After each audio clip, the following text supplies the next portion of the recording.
The story starts off with two characters sitting inside a car. The older person there tries to tell the younger one to be diligent and investigate the cases he has been told to. However, the younger one seems insistent on getting a break as he doesn't care.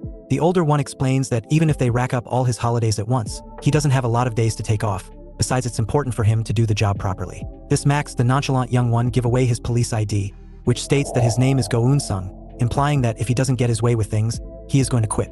This makes the older dude panic, while Unsung explains that he is doing this because of the police department's incompetency. Even the chairman of the department should know that all the investigation information that they had gathered has been wasted away, and corrupt people from within have let hardened criminals out for no reason. This makes him sick, which is why he doesn't want to associate with them anymore after the mission, and he states that if he were to continue, he wants to change the whole system. He knows that the people higher up are messed up, and that is why he wants to bring them all down and create a system that is fair and just. Saying this, he walks out towards the building while the elder guy tried to tell him to be careful and warns him to not hit anyone, and if there comes a case of him being attacked, he should just purely take it normally and leave the scene immediately. However, he doesn't care about it, so Unsung just leaves the scene and goes towards the building. The building is huge, and from the looks of it, it looked like a high school campus. After standing near the entrance and checking out the place, Unsung goes inside it. We learn that the place is indeed a high school, and it is called the Myong High School, which is located in Makian. There is a rumor that this school is a hub to train future gangsters for a specific crime syndicate,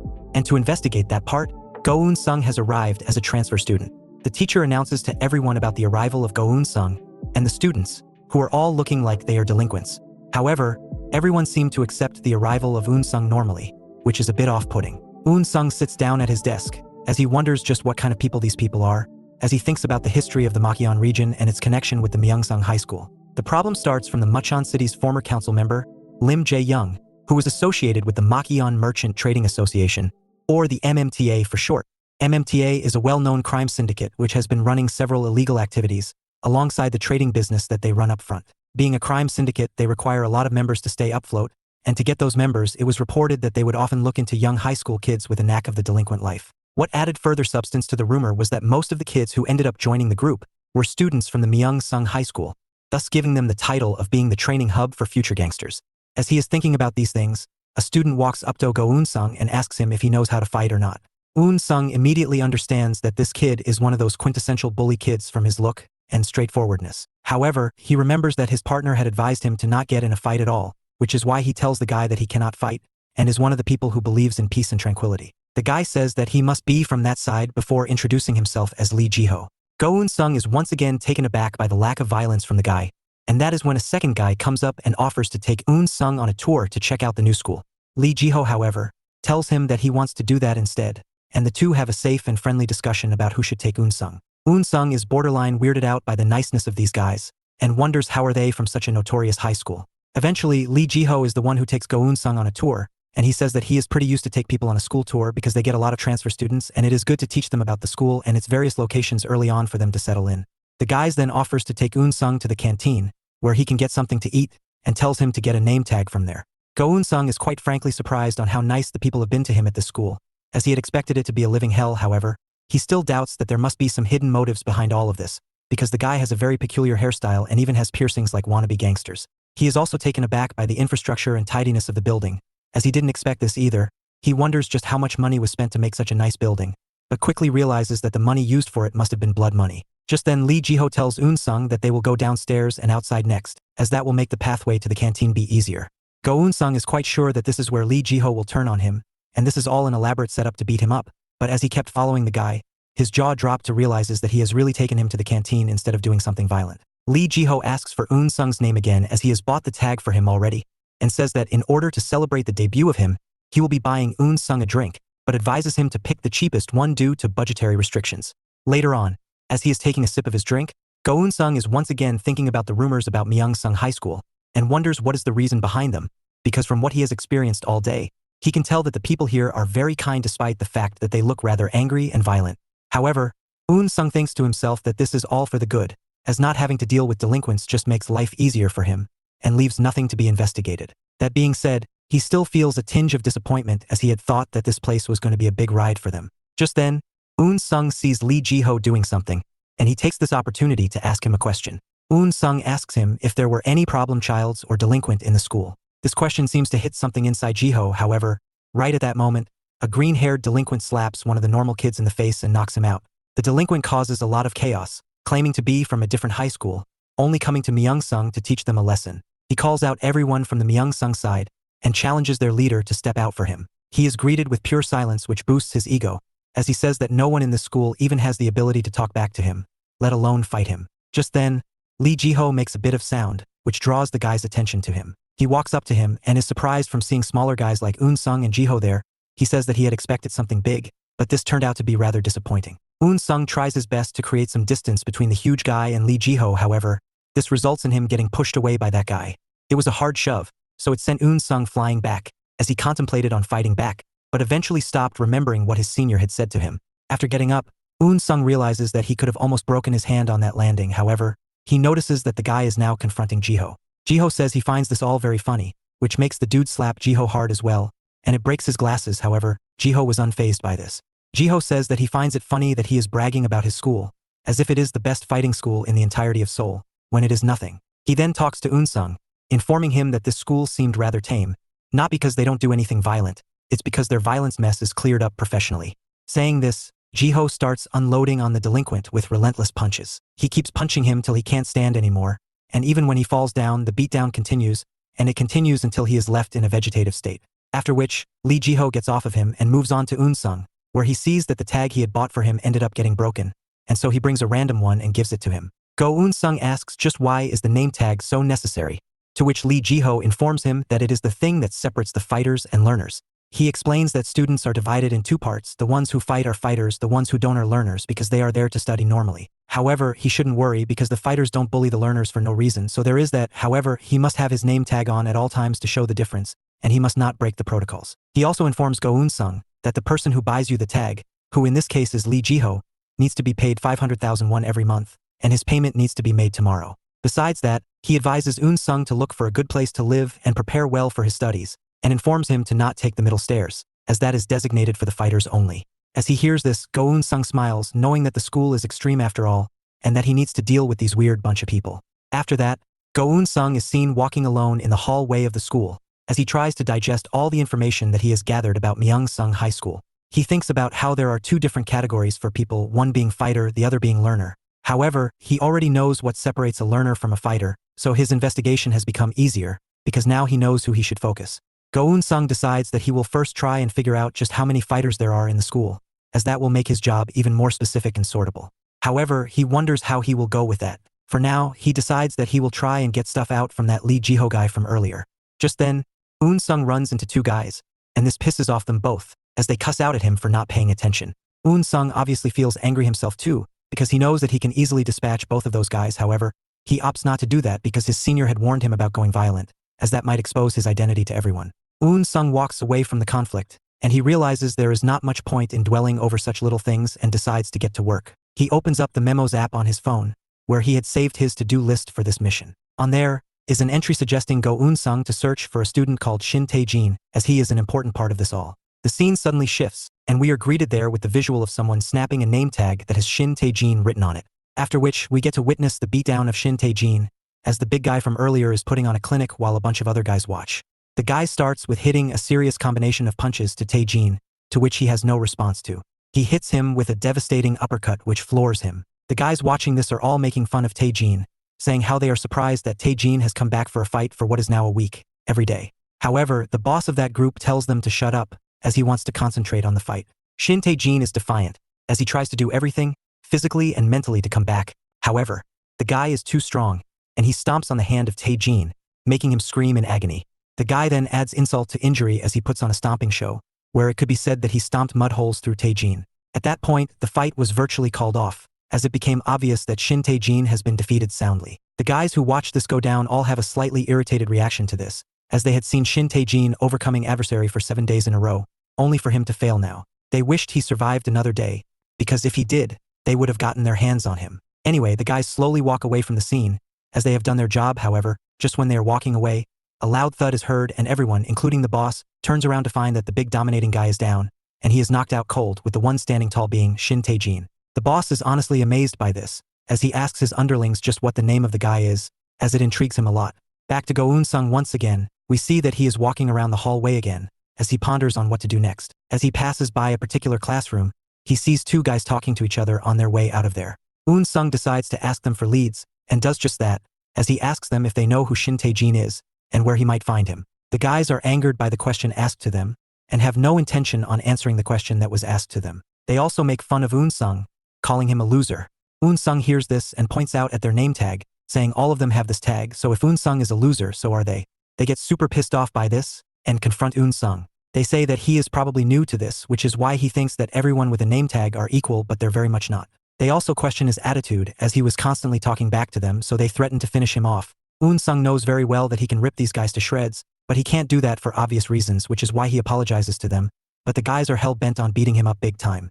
However, Unsung offers to buy them something to eat tomorrow, if they give him information about Shinte Gene. The guys question why he is offering to buy them tomorrow and not right there, but Unsung informs them that he mistakenly brought his card, and the canteen only accepts cash.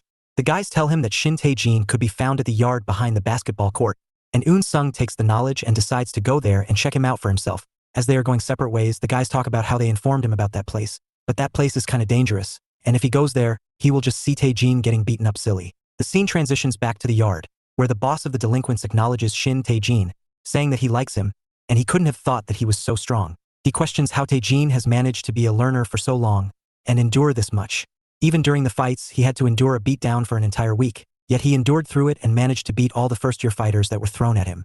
Shinte Gene says that if he calls that enduring, then he must be quite bad at enduring stuff. The boss scoffs over this and asks him why he had messed with the hair trimmer, but Shinte Gene asked him if he is taking a personality test, and just tells him to come at him. The boss laughs it off, saying that Shinte Gene is nowhere on his level. He had a hard time beating the first years, so he has no shot at someone like him, and in fact, he is going to have a much harder time with the second years. After that, he tells his squad to move along as he leaves the scene. His lackeys are a bit weirded out, as they expected to get a chance to beat him up. One of the guys then suggests that they should go beat him up and teach him a good lesson, but the boss tells them not to. The boss tells him that he likes Shinte Gene, and because of that, if anyone tries to hit him now, they will have to go through him. After that, they walk away from the scene. As this is going on, Unsung comes to the scene looking for Shinte Gene. Unsung asks the crew if they have seen Shinte Gene, and this pisses off the group, but the boss tells them to let him go, to which the rest of the group agrees, and leaves. Unsung then walks up to Shinte Gene, and asks him if he is the guy. Unsung introduces himself as a second-year student, and this triggers something inside Shinte Gene, as he assumes that Unsung is a second-year goon, who came to beat him.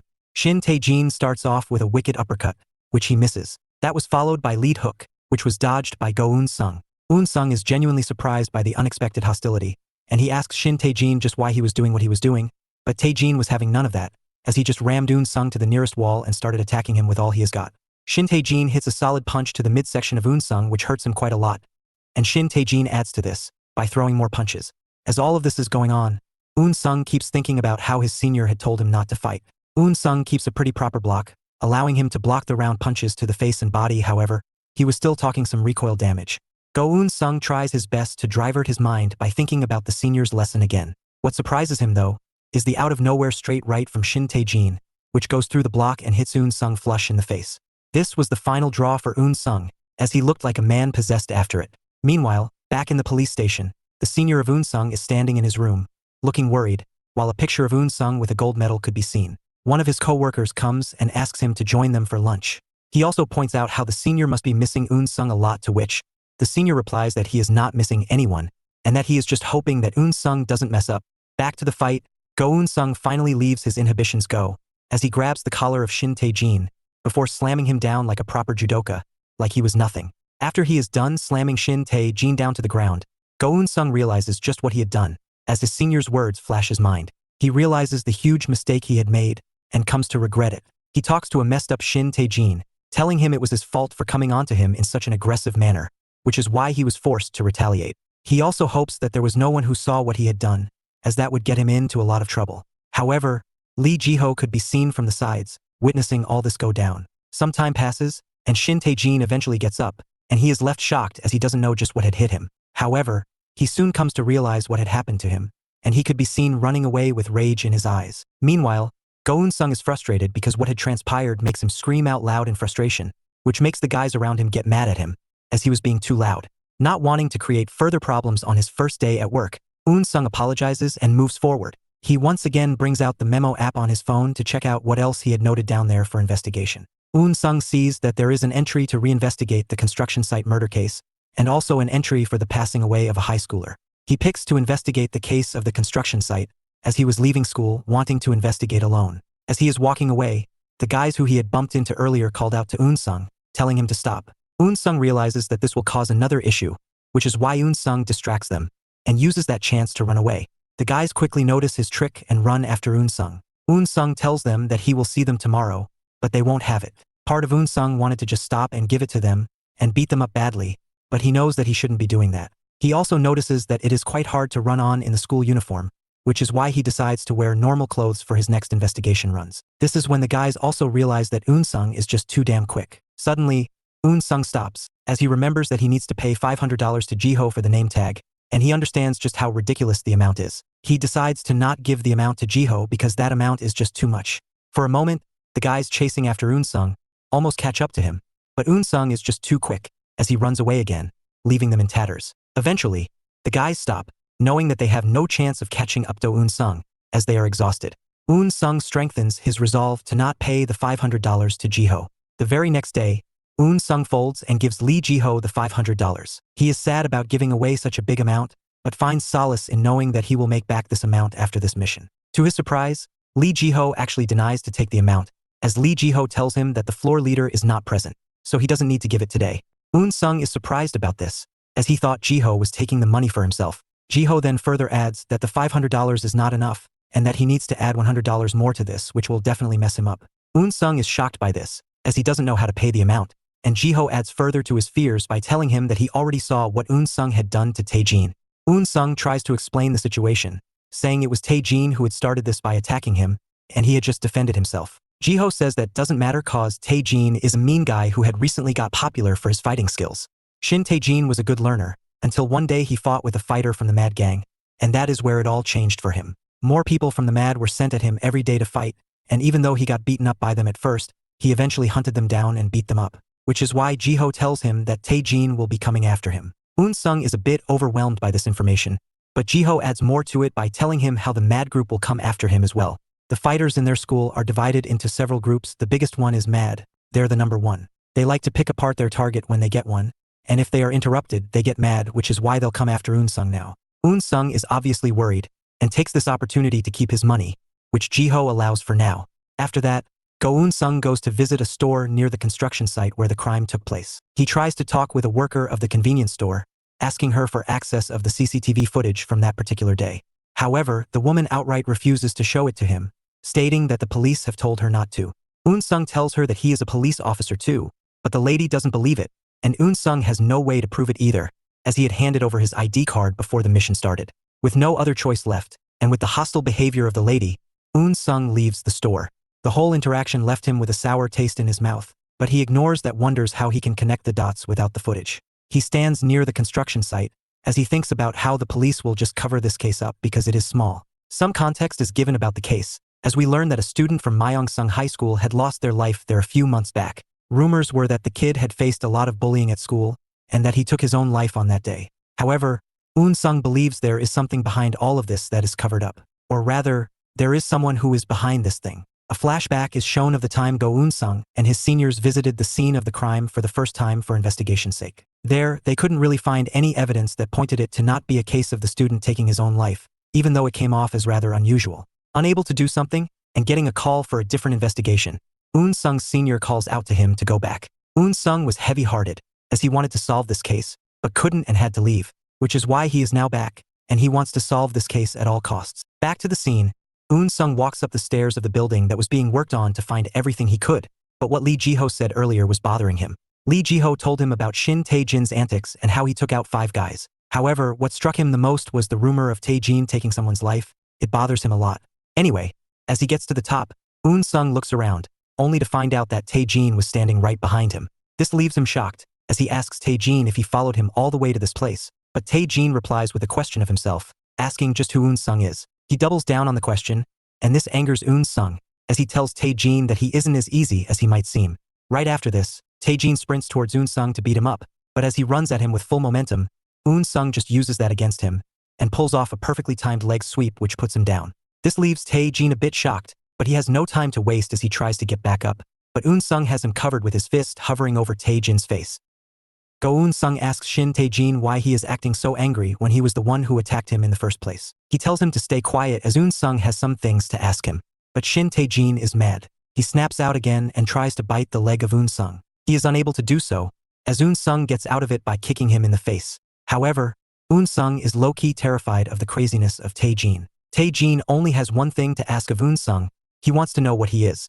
Unsung finds this question very ridiculous, as he is just a human like everyone else. However, Tae Gene is not satisfied by this answer, and attacks Unsung again. The attacks are wild and lack any coordination, as he swings relentlessly. However, the speed of those punches were immaculate, so Unsung realized that if he doesn't do something about it, he will get hurt soon, which is why he blocks one of the oncoming punches, before grabbing a hold of Tae Jin's other arm. He twists that arm to pretty much dislocate his shoulder for the moment and takes him down with a kick to the leg. After this, Unsung is pretty much sure that he has done enough to take Tae Gene out. He is sure that Tae Gene won't try anything now that he is aware of the skills disparity. However, Tae Gene is tenacious like a pit bull, so he goes back at it again. Unsung is seriously bothered by this, as Tae Gene is constant with his attacks. However, Unsung realizes how he doesn't have any technique and isn't even bothering to do the bare minimum of following the basics. Unsung goes with the glow and tries blocking one of Tae Jin's punches. However, the punch hits Unsung on the elbow, and it hurts him a lot. Unsung is kinda shocked by the pain, but he realizes that he can't handle taking a hit from him. He doesn't want to hit Tae Gene, but left with no other choice, he has to do it.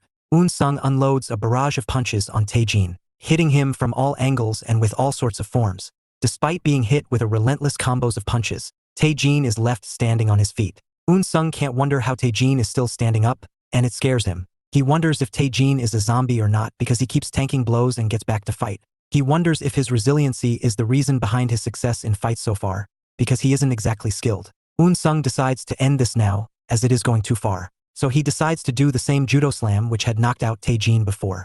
However, this time, Tae Gene ends up landing on his feet. This ends up bamboozling Unsung, as Tae Gene is about to attack him again. Noticing the imminent danger, Unsung instinctively punched Tae Gene in the face. This creates some separation, but Tae Gene still looks like he has a lot left in the tank. Unsung realizes that Tae Gene is the exact type of person that he hates to go up against. Tae Gene wastes no time to come right after Unsung, who is sitting down in order to take him out. Unsung, tired of all of this, decides to use Tae Jin's momentum against him.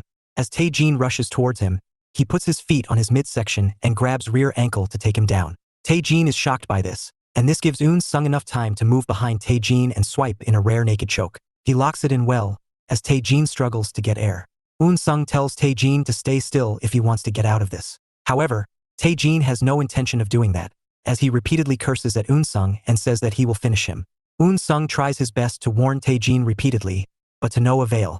At one point, Tae Gene starts hitting Unsung to get out of the lock, but Unsung just tightens his grip. Tae Gene drops to his side to cause Unsung to loosen his grab, but Unsung has him good. Eventually, Tae Gene turns red and faints put. Unsung didn't want to faint him out, as he had some questioning to do with him. He tries to wake Tae Gene up, but he is down for real this time. After a while, Tae Gene wakes up from his sleep and realizes that he had his hands tied behind his back. Tae Gene gets mad and starts cussing once again, telling Unsung to untie him. Unsung says that he didn't want to do it, but in order to save himself, he had to do it. Luckily, there was some wire left over in the area, so he pulled it off. Tae Gene is livid because of this, and can't stop running his dirty mouth. Unsung tells him that he is not a bad person, despite what Tae Gene might think, and also adds that he will let Tae Gene free if he agrees to talk and not fight. Saying this, Unsung goes to untie him, but the moment he does so, Tae Gene attacks Unsung again. Unsung snaps because of this, and doesn't waste any time in locking Tae Gene up in a rare naked choke hold again. He once again puts Tae Gene to sleep and ties him up again. Sometime later, Tae Gene wakes up again and sees himself tied up again. Unsung tells him that he isn't going to untie him again. Tae Gene tells him that Unsung should finish him if he wants to, and says that he won't surrender to them. Unsung makes it clear that he is not with the group Tae Gene has problems with, and that he only joined the school yesterday. Tae Gene doesn't believe it. However, Unsung reaffirms that he only transferred yesterday, and Tae Gene was the one who threw the first blow. He alludes that it was all a misunderstanding. Tae Gene remembers what triggers this whole incident, and realizes that it all started when Unsung said he was a second-year student. Nothing more was said by Unsung. Unsung thinks that the misunderstanding has been cleared out and tries to talk with Tae Gene again, but Tae Gene tells him to screw himself. This shocks Unsung, as he didn't expect it. Tae Jin tries to attack Unsung again during this moment, but Unsung stomps on his head and shuts it down. Following that, Unsung tells Tae Jin that he really isn't one of his enemies, so he doesn't need to act this way. Tae Jin replies that no one will believe this story, because Unsung claims to be someone who is new to the school, yet he came directly for Tae Jin. He was looking for him, and even came to this place. The story Unsung tells is outright unbelievable. He further goes on to add that he doesn't know where the person is hiding, but he will definitely find and finish off the person who made Jong Hyuk like that. This resonates with Unsung, so he sits down to tell his side of the story.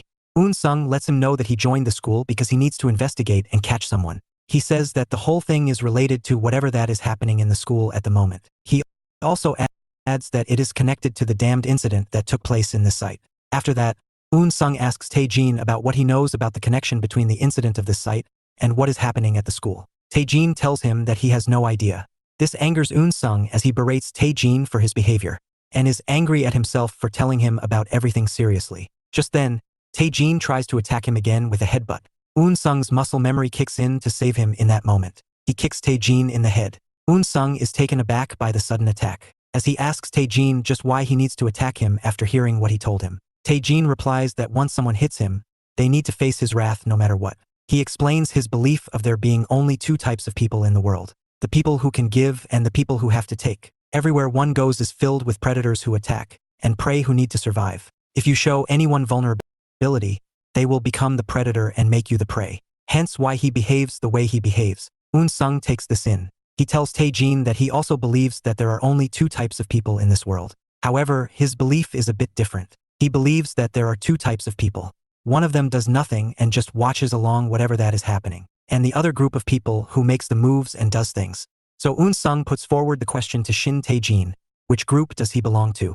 This seemingly triggers some traumatic memories for Tae Jin. The story then moves into a flashback. It was a year ago at the Myong High School. A bunch of bullies threw some cash at a weak kid. They made fun of him for only bringing 50,000 won when he was supposed to bring 500,000. They call him Harry Potter for wearing glasses, and try to take away his name tag for not bringing money. The guy holds the hands of the bully, begging them to give him another week to get the money.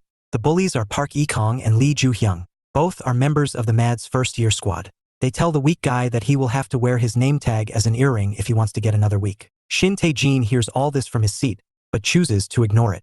The weak kid is helpless, as he doesn't have piercings, but the bullies tell him that they will pierce him themselves for it.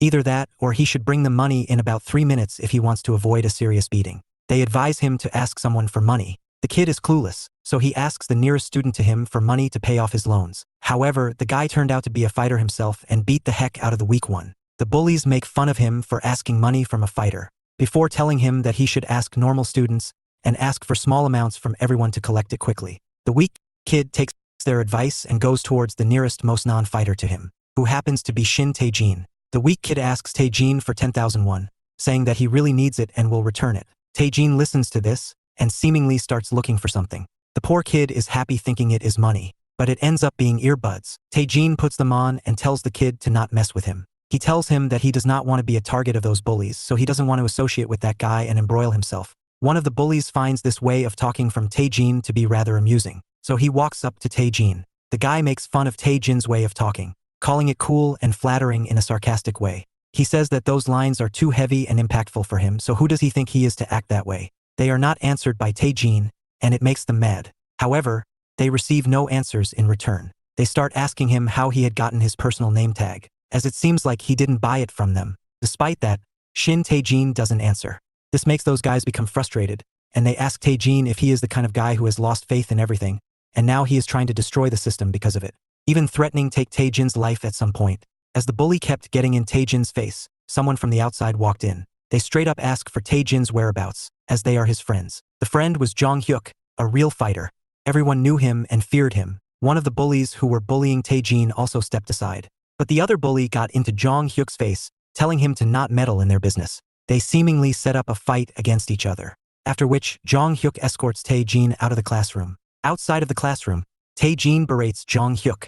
He yells at him for talking to him at school. Tae Jin says that he shouldn't have done that because they wanted to act like strangers. He adds that if he is connected to a thug like Jong Hyuk, it will be no good for someone like him. Jong Hyuk tried to explain, saying that he only did it because he saw that Tae Jin was in trouble.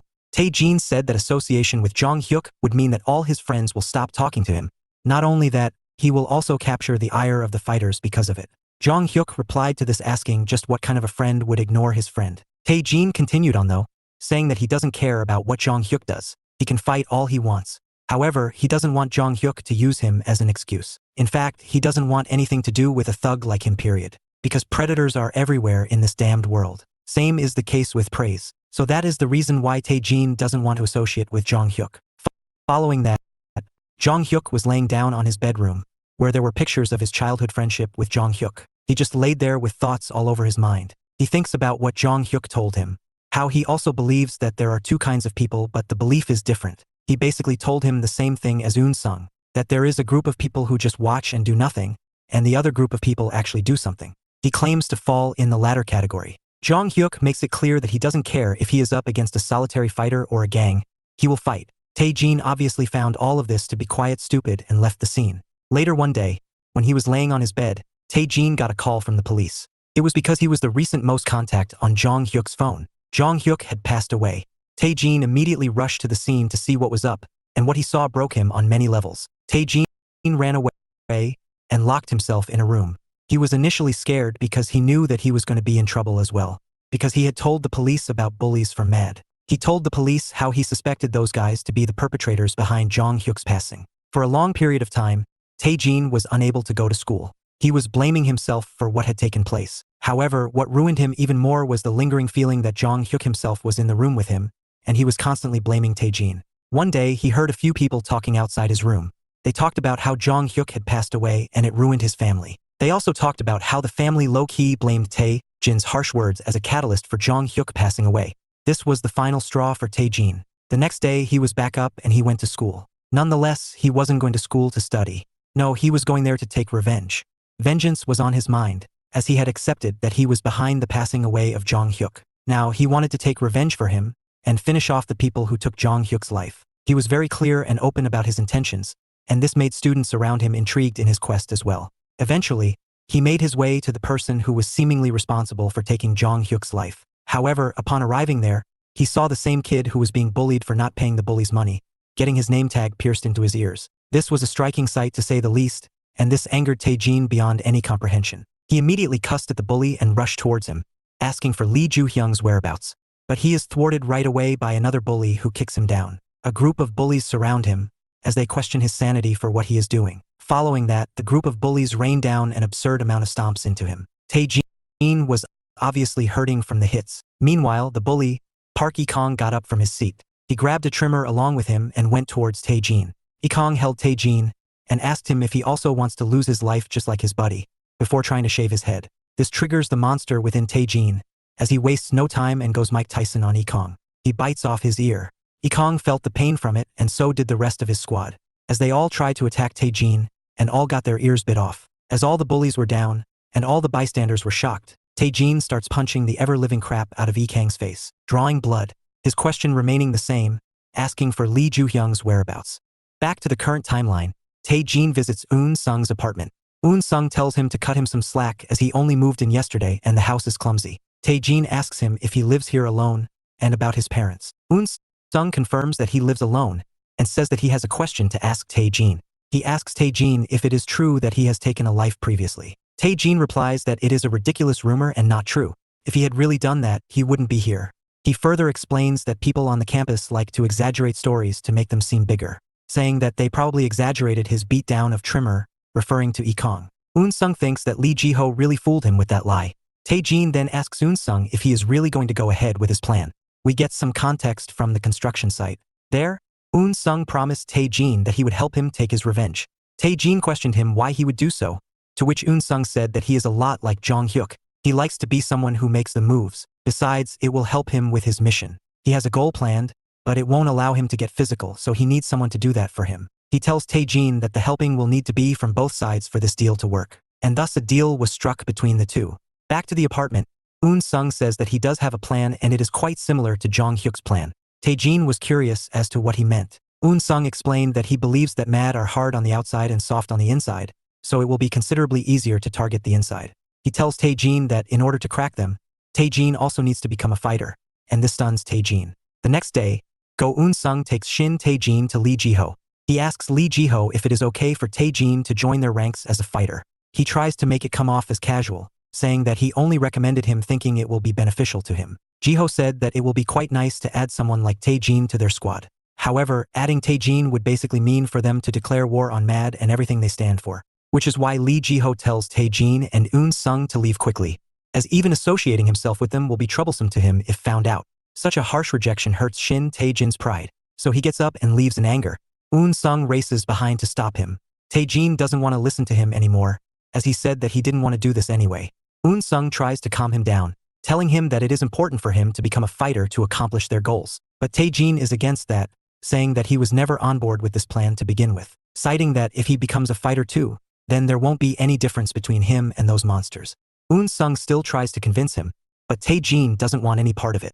Just then Lee Jiho notices a group of people walking towards them, and understands the danger in hand. Lee Jiho tells Unsung and Tae Gene that he told them to go away quickly for a reason, as they are met with people from the Mad Gang, who are curious as to what is going on. The leader of the squad, Sung Jin, says that he expected Tae Gene to run away, and is surprised that he is still around. He says that he thought of him as a nobody, but turns out he is quite a big body part. He says that they will destroy him for behaving this way, and says that if Jiho and his gang take him in, he will destroy their gang too.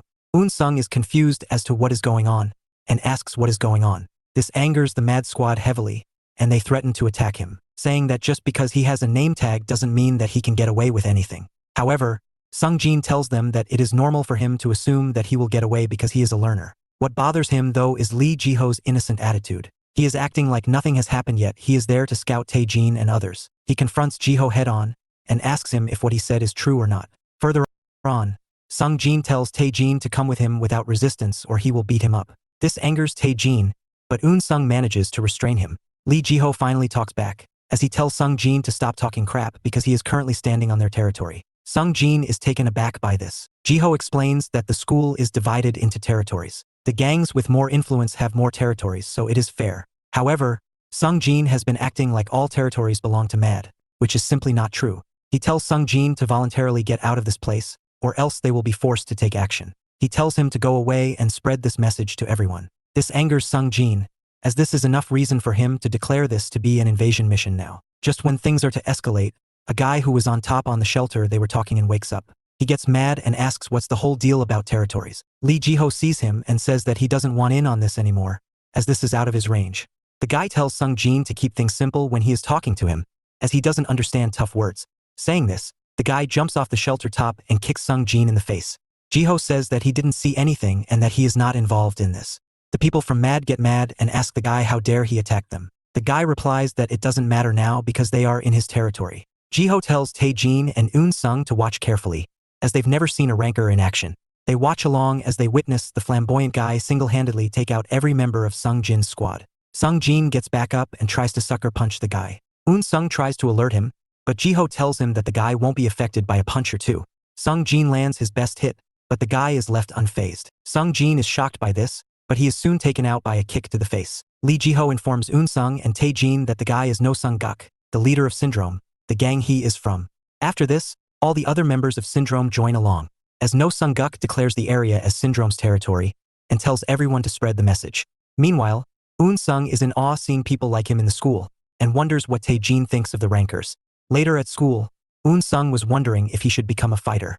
Just then, the two guys whom he promised to buy food for earlier catches up to him. They ask Unsung if he thought he can run away forever, before telling him to buy food for them. Left with no choice, Unsung complies. However, they take him to the same store where he came to investigate and got humiliated in before. He buys ice cream for them as asked, and goes to pay the bill. There, he hopes that the girl from earlier doesn't recognize him, while he dreads over the ice cream there being pricey. He buys it, and the girl is also very normal about it, which makes Unsung think that she forgot about him. But just when he is about to leave, she tells him to come back again and refers to him as student police officer. Upon getting outside, Unsung feels very embarrassed. Suddenly, he notices that with the bullies he bought ice cream for were the two guys who chased him outside. He realizes the trouble he is in, and wonders if he should just beat them up. To his surprise, the two chasers run away immediately. He notices that it is because Shinte Gene was besides him now. Even the bullies who wanted ice cream suddenly got scared and ran away. Unsung was a bit overwhelmed by it, but he asked Tae Gene why he is here. Tae Gene says that he wants to give it a shot. He wants to be a fighter. However, he wants to become strong right away. We get some backstory on how it all went down for those guys to start fearing Shinte Gene. It was back when they were chasing after Unsung. They couldn't keep up with the sheer pace of Unsung and tired themselves out.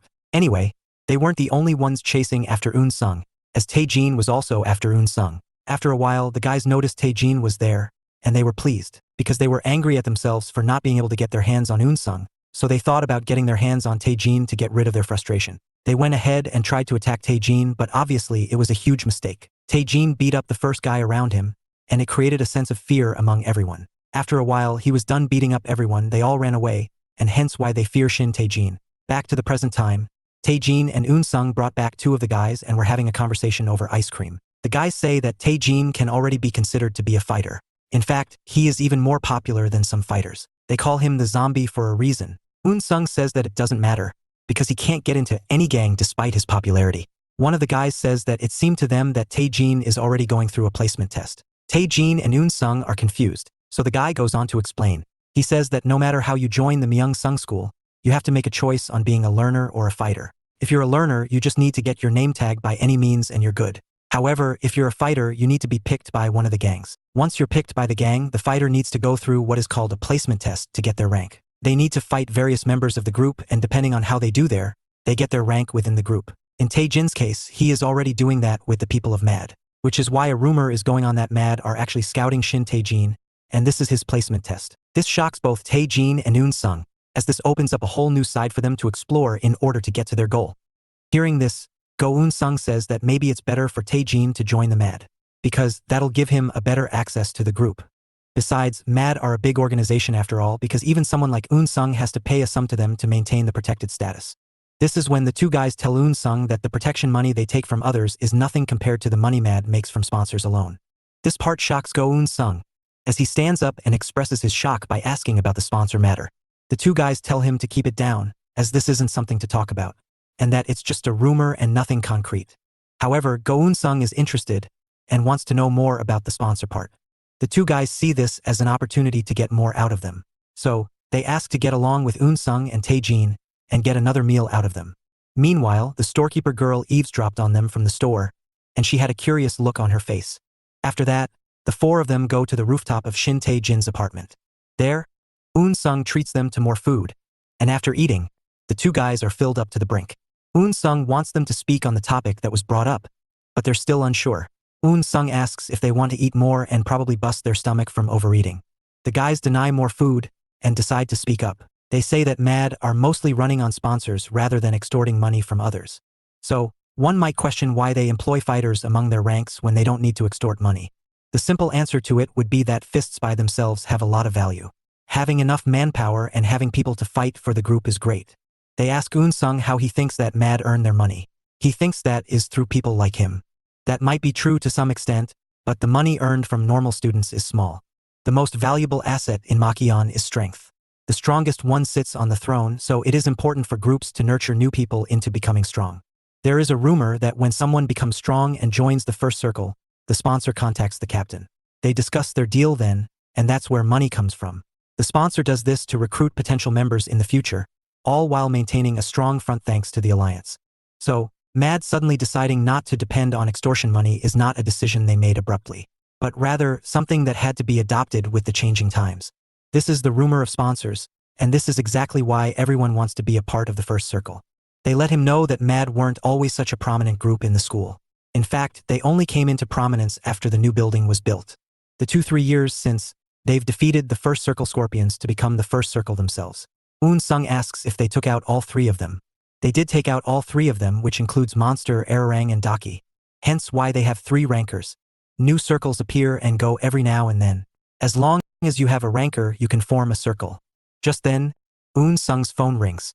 He notices this and sees that the call is from the class president. He immediately panics and starts juggling his phone in stress. Tae Gene asks him what is wrong, to which Unsung says it is nothing, and decides on picking the call up later. It is then seen that the class president calling is actually Unsung's senior colleague, who wanted to check on him. The guy is frustrated that Unsung just moved away without any prior notice. Not only that, but he doesn't even pick up calls. This makes the senior detective wonder what's wrong, before he decides to leave and teach Unsung a lesson when they meet. The scene shifts back at the rooftop, where they continue their discussion. Unsung asks them if they know anything about the sponsors. If not, do they have any information about MAD's inner workings or how they're structured as a group? The guy thinks Unsung is using very formal language, but to answer his question, he does know about their structure. After all, they've been there to see the rise of MAD from the beginning. He warns Unsung that it's going to be a bit convoluted, but goes on anyway. He talks about how MAD has 3 rankers as he mentioned before. Those 3 rankers have 1 personal guard each, making it 3 guards. Then all the classes have a couple of executives each. So for 3 years it makes for 6 executives. There is another executive who represents all the years and cases as one. So all in all they have 7 executives among their ranks. Combined with the normal people they have on their team, the count goes up to 40 to 50 people. He mentions that it's very rare for groups to have a surplus of 20 people, so for them to have over 40, it is a lot. Not only that, but they have about 20 people in the first year alone. This makes Go Unsung proud, as he realizes that Shinte Gene took out 20 people on his own. He states this is the kind of information that he was looking for. The next question was about syndrome, and what kind of a structure they hold. Syndrome structure isn't that we'll know. They have a ranker, but that's where the information ends. They do have a few executives though, so there's that. Syndrome has never really been as popular as MAD, so their actions aren't as well known as them. This makes Unsung and Tae Jin wonder if Syndrome are weaklings. However, they immediately clarify that they're not weak, and that Syndrome can be considered a higher mid-rank group. Unsung is glad to have learned about all of this. It is pretty much everything he wanted to know. However, a slight disappointment lies in the fact that he didn't learn enough about the sponsor. It seems like the only way they can learn about this is through joining MAD. So, he plans on using Shinte Gene as a weapon to his advantage. They then go back to talking about how they seem like close friends and whatnot. However, this conversation is interrupted by the senior acquaintance of Go Unsung. Their eyes meet and old guy called him a brat, while a scared Unsung covered the situation by calling the old man his father. The next day at school, Tae Jin and Unsung have a conversation with Lee Jiho. They tell Jiho how they thought that getting into a fight with MAD member was going to be detrimental, but it's rather calm. Jiho says that it might be because MAD has a lot of subgroups, and that particular group who lost to them probably don't want to embarrass themselves. It could also be possible that those guys were normal members, and the fact that they messed with a ranker might get them into trouble. However, it's still very dangerous times, which is why Syndrome are still looking for people to join their group. He says that he looks forward to take in Tae Jin and Unsung, but they need to go through a placement test. He reckons that it will be a mission, and if they're capable of completing it, then Jiho would allow both Shinte Gene and Go Unsung into the Syndrome group. They're riled up by this. Meanwhile, inside the classroom, the teacher was seen writing stuff on the blackboard. A student cussed at him and made fun of him. They mocked him by saying there's no use to do that as no one reads it. The teacher has a lot of pent-up anger. He thinks about how he would have taught this kid a lesson, but now he can't, because it all changed after the new rules came into the fray. Just then, the teacher sees a red shirt guy and calls him out. The teacher tells him that he can't wear sunglasses to school. The student said he had no intention of wearing it, but his friends get intimidated by his eyes. True enough, the teacher also gets scared by his eyes and drops the metal pipe he was carrying. The student picks it up and says that he shouldn't be carrying that at school. The teacher accepts his mistake and then they leave. The teacher doesn't like it how the student big brothered him, but upon seeing the metal pipe, he notices that it was bent in half. It makes him wonder just how strong the guy is to bend it like that in seconds. After that, we learn through Lee Jiho that the person in red is named Kim-san. He is the leader of the Nasty Hyena clan and is known as Magnum. They are notoriously known for always walking around in numbers. It doesn't matter if they're taking on 1 or 10, they always carry themselves in numbers. The bad thing about all of this is that they have turned their attention to the Syndrome first years. They've been attacking them for no reason, and once done, they're making them join their side instead. However, Syndrome can't pay their attention to them now. They have other things to deal with, especially tomorrow when they have to deal with other circles. Which is why they can't have Magnum getting involved. Tae Jin and Unsung get the point, but they wonder if it's possible for them to take care of Magnum on their own. As he walks around with people, Lee Jiho clarifies that he doesn't want them to attack him. He just wants them to pass a message to him. Besides, it has been rumored that Magnum has a girlfriend now, so he occasionally comes out alone. So, what he wants is for them to pass a message to him when he is alone and make sure he doesn't come to school tomorrow. They must do it at all costs. The next day, Go Unsung was waiting with the informant guy as Shinte Gene arrived. Unsung immediately chewed him out for being late. Tae Jin brushes it off, saying he is late because of what Unsung told him, and questioned why the other guy was there. Unsung tells him that he is there because he knows Kim-san. However, the two keep on arguing about the time when the informant guy makes peace. Just as they keep arguing, the guy notices Kim-san walking around alone. Seeing this, Tae-jin immediately goes after Kim-san, while Unsung follows suit and thanks the informant for the help. He promised him a free meal, but the informant wanted to tag along. Eventually, the three of them hide behind a wall to scout Kim-san. They follow him around. Kim-san finds something off, so he looks around but the guys hide themselves. They wonder where Kim-san was off to, and hoped it wasn't to school. They followed him around, and when they found the correct timing, they called out to Kim-san by his name. The informant guy thinks they shouldn't call him by his name, as he is a senior and they should respect that. However, Kim-san is more interested in knowing who they were. The guys declared that they were from Syndrome. Hearing this, Kim-san immediately takes a photo of the three and leave. They follow him at full speed. Kim-san uses his parkour skills to dodge them, but Unsung uses some of his own skills to follow him. Kim-san then hides himself behind a wall, so when Unsung comes at him, Kim-san hits him with a kick to the face. However, Unsung manages to block it in time. This shocks Kim-san, as he didn't see him blocking the kick. Whereas Unsung wondered just why the school kids have gotten so strong. Kim-san asked him if he wasn't tired of this before attacking again. But before he can do so, Tae-jin charges at him at full speed and tackles him to the ground. Unsung is glad that Tae-jin intervened, and tried to clarify to Kim-san that they were there to talk. However, Kim-san didn't seem to care as he threw Tae-jin off of him like a ragdoll to the shutter of a store. This stuns Unsung as he couldn't comprehend how one could throw someone like that from the position he was in. Kim-san gets up and states that for people who came to talk, they're being very violent. He questions just what is their intention. Are they here to kidnap him, or are they here to make him participate in the Squid Game? By now, Tae-jin had gotten back up and directly went into attacking Kim-san. Unsung tried to tell Tae-jin to stop, but Tae-jin was too raged up. Tae-jin wanted to exchange shots with Kim-san. However, a single blow from Kim-san takes Tae-jin off his feet. After that, Kim-san followed it up with a solid punch and knocked down Tae-jin. Unsung was obviously worried about Tae-jin. However, Kim-san directly questioned their strategy. He asked if they're trying to stall him so that the main team can take out his men. If so, he thinks that's a stupid idea, as there is only two of them here to stop him. Ever resilient, Shinte Gene gets back up and looks for a fight. Kim-san tells him to just stay down, as getting up won't do him any favors. Kim-san goes to attack him, when Go-eun-sung advises Tae-jin to just avoid his blows for now. Tae-jin takes the advice and manages to dodge a wicked punch attempt from Kim-san. This in turn creates an opening for Tae-jin. He realizes that Kim-san is going to try and follow up the punch with a kick. So he decides to counter it with a kick of his own. Tae-jin's kick comes faster and connects flush, knocking over Kim-san's glasses. Just when it looked like Kim-san was going down, he grabs Tae-jin's head and smashes it down on the ground. Kim-san's scary right eye scar is revealed, and it creates for an intimidating moment. He says that it looks like Ray-jin and Unsung are looking to get their butts kicked, so he will grant their wishes. Saying this, Kim-san started approaching Unsung. However, Tae-jin, with the last ounce of strength, manages to grab his leg to halt it. This doesn't favor well for him, as it pisses off Kim-san even more. Unsung tried warning him, telling him that it's no need for this. But it was a bit too late, as Kim-san smashes Tae-jin's head with a massive blow. Following this, Kim-san once again approaches Unsung, declaring that he won't be going easy in them anymore. He deduces that there must be some reason for just two of them to come. He praises Shinte Gene, calling him a tough one. However, he asks just what is it that makes Unsung viable. He grabs Unsung's collar and asks what good there is to a guy who likes to talk and preaches peace. It was at this moment that Unsung realized that there is no other way but to fight. He saw that there was no one around and told Kim-san that it's foolish of him to pick a fight when he can't judge his opponent. Because Unsung can tell what kind of a person Kim-san is. He is like Churchill, someone who gets stronger with their glasses on. Saying this, he swiftly grabs the hand of Kim-san and twists it to hurt him.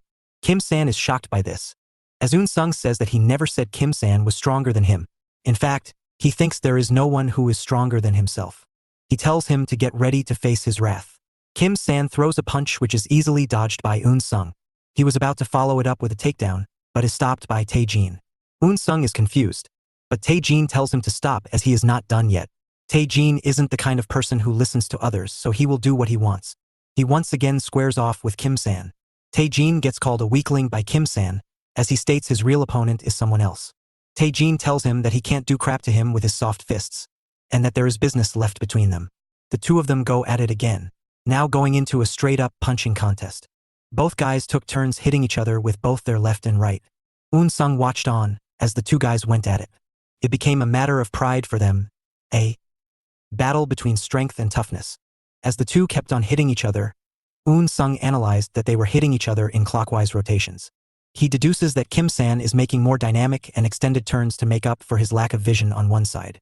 Meanwhile, Tae-jin was taking it on normally. He doesn't know if Tae-jin caught on to this, but if Tae-jin keeps letting Kim-san control the pacing, he will lose the fight. And sure enough, it seemed like Tae-jin was losing. It became more evident as Kim-san lands a massive punch on him, which flinches Unsung too.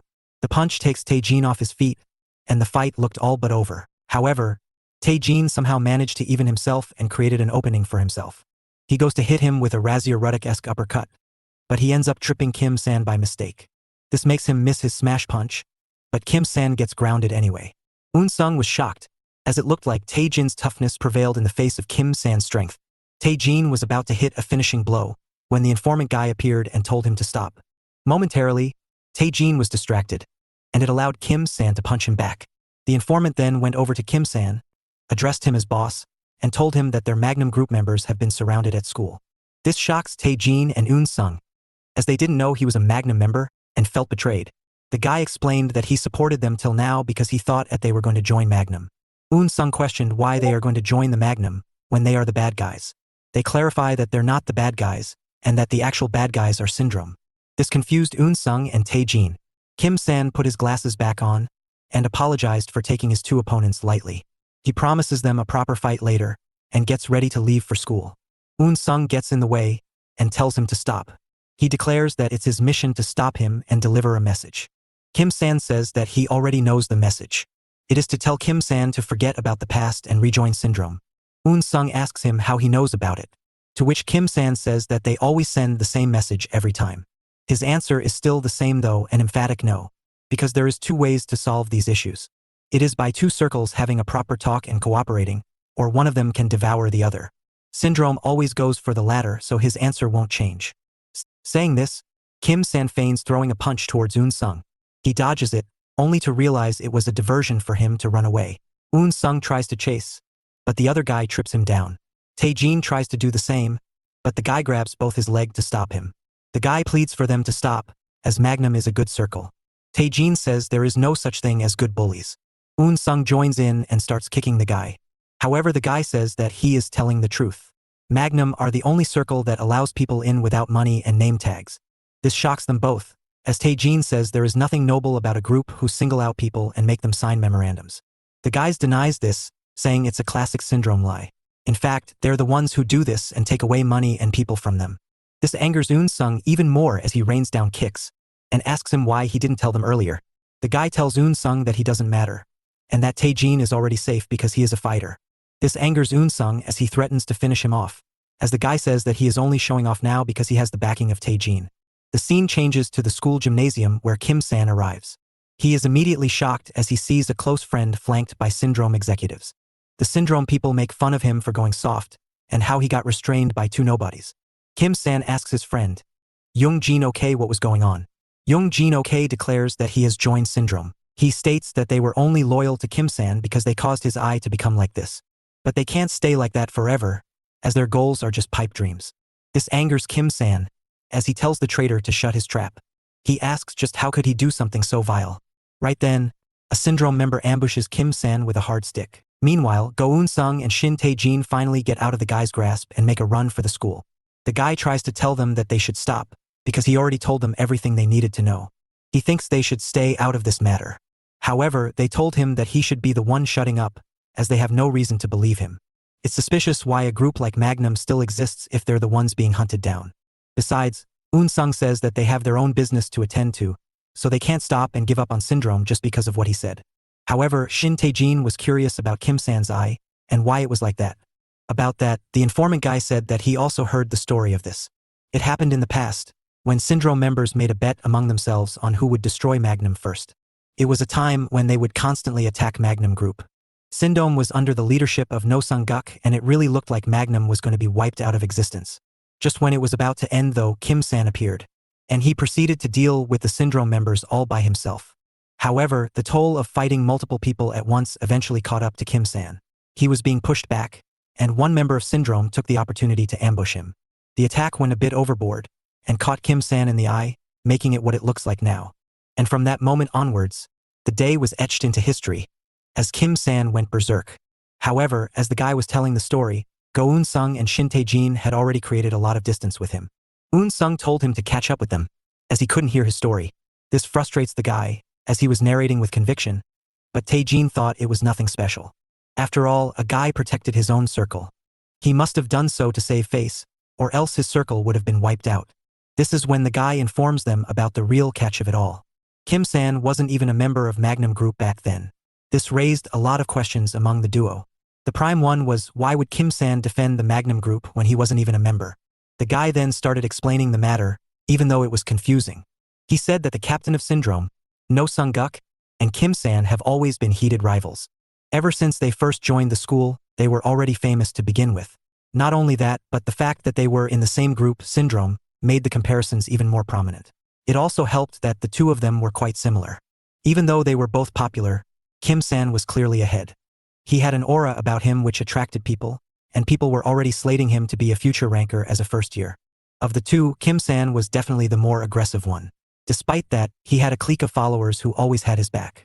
And it was put to good use, as Kim-san had defeated a smaller circle by himself. This was a big deal that can't be understated. He defeated a ranker as a first year. There was another circle that he almost defeated, that circle being Magnum Group. Kim-san plowed through the fighters of Magnum in no time. However, in a shocking turn of events, the learners stood up for Magnum and tried to defend them. Obviously, they didn't last long. Once he reached the final guy, Kim-san asked the then leader of Magnum why he was being so stupid, to which the leader said that he doesn't want to talk with weaklings. Kim-san was annoyed by his remarks. Despite him being down and out, he questioned why the guy was doing all this. It seemed like it was all for no reason. He didn't take money for name tags, nor did he extort, so what was the point of it all? The guy told him that if he opens his eyes, Kim-san would be able to see that Magnum Group has a different level of following. The loyalty runs in the group. So, for someone like the leader who is about to graduate to garner this much respect and trust from fellow students meant a lot. Kim-san still thought it was stupid and that the leader was trying to mask his cruel acts with the act of being nice and kind to others. He acts like a savior, and this infuriates Kim-san. The leader smirks and tells Kim-san that he knows why he is infuriated. It is because even Kim-san finds him cool, and he doesn't want to admit it. So, he is going to graduate soon, and asks Kim-san to carry on the act as he wants. Following this event, Kim-san left, and within a few days of it, he quit Syndrome for good. Following this, he showed up to save Magnum as he told in the earlier story. And because of this, No Sung-guk got mad at Kim-san. He saw Kim-san as an enemy who stopped him from beating a circle. Since then, No Sung-guk has been trying his best to get back at Kim-san and Magnum, but has failed. This has been driving him crazier by the hour. Shinte Gene doesn't really like the story. To him, this is all idealistic bullcrap. It's just someone trying to act like a hero when they're nothing but bullies. It's a way for them to justify their acts and pretend to be a hero when they're nothing but scum to the society. This is his way of seeing things. According to Shinte Gene, there is nothing like a kind bully. They're all the same and they'll never be nice. Despite that, they keep running towards the school. At the school, a shocked Kim-san is about to get ambushed by a Syndrome member, when Tae-jin intervened to block it and kicked the member away. Lee Ji-ho saw this and told Tae-jin to calm down. He said that he didn't expect much from him, but they've already done enough by subduing Kim-san for this long. It's enough for him and he can come join them. Tae-jin declines the offer. Ji-ho tells him that he can arrange a fight between Tae-jin and Kim-san for later, so there's nothing to worry about. Tae-jin denies that too. Lee Ji-ho tells him to move in with them, as they're going to have Kim-san submit to them, but Tae-jin denies again. Tae-jin says that he doesn't want to join the Syndrome anymore, because he is going to be a member of Magnum. Lee Ji-ho hears this and says that if he really intends to have it this way, then he can do whatever he wants. He instructs the Syndrome fighters to go at them, and they do so at full speed. Tae-jin and Kim-san compose themselves as the opponents come at them. Kim-san starts using his multi-dimensional fighting skills to take on the herd of men coming at him. He uses a variety of kicks, punches, and other strikes to subdue them. On the other hand, Tae-jin is not about the technique, but the effectiveness. His rough-looking moves are thrown at full strength towards the opponent, taking them out in that course. As the two of them fight side by side, Tae-jin clarifies to Kim-san that he only joined Magnum Group because they seemed like the lesser of the two evils. Besides, he still has unfinished business with Kim-san, and he doesn't want to let go of that. Kim-san thinks it's quite funny that Tae Gene assumes that he can join the Magnum without any opposition from him. They continue fighting regardless of this. And as they do so, Tae Gene declares that he wants a piece of Kim-san. He tells him to not fall to someone else before him, and for that reason he will be protecting his blind side. They fight some more, as more and more people rush at the newly formed duo. They throw their best punches and kicks to survive. Kim-san tells Tae Gene to not go crazy, and asks if he really thinks they can win this fight on their own. Tae Gene questions Kim-san's resolve, asking if he doesn't believe that they can last till the end. Kim-san assures him that he does have confidence, but from now on, he needs to learn how to fight losing battles. Tae Gene can be good at fighting, but still, he will be put into some unfavorable positions. There, he needs to learn to assess the situation that they're in and learn how to fight accordingly.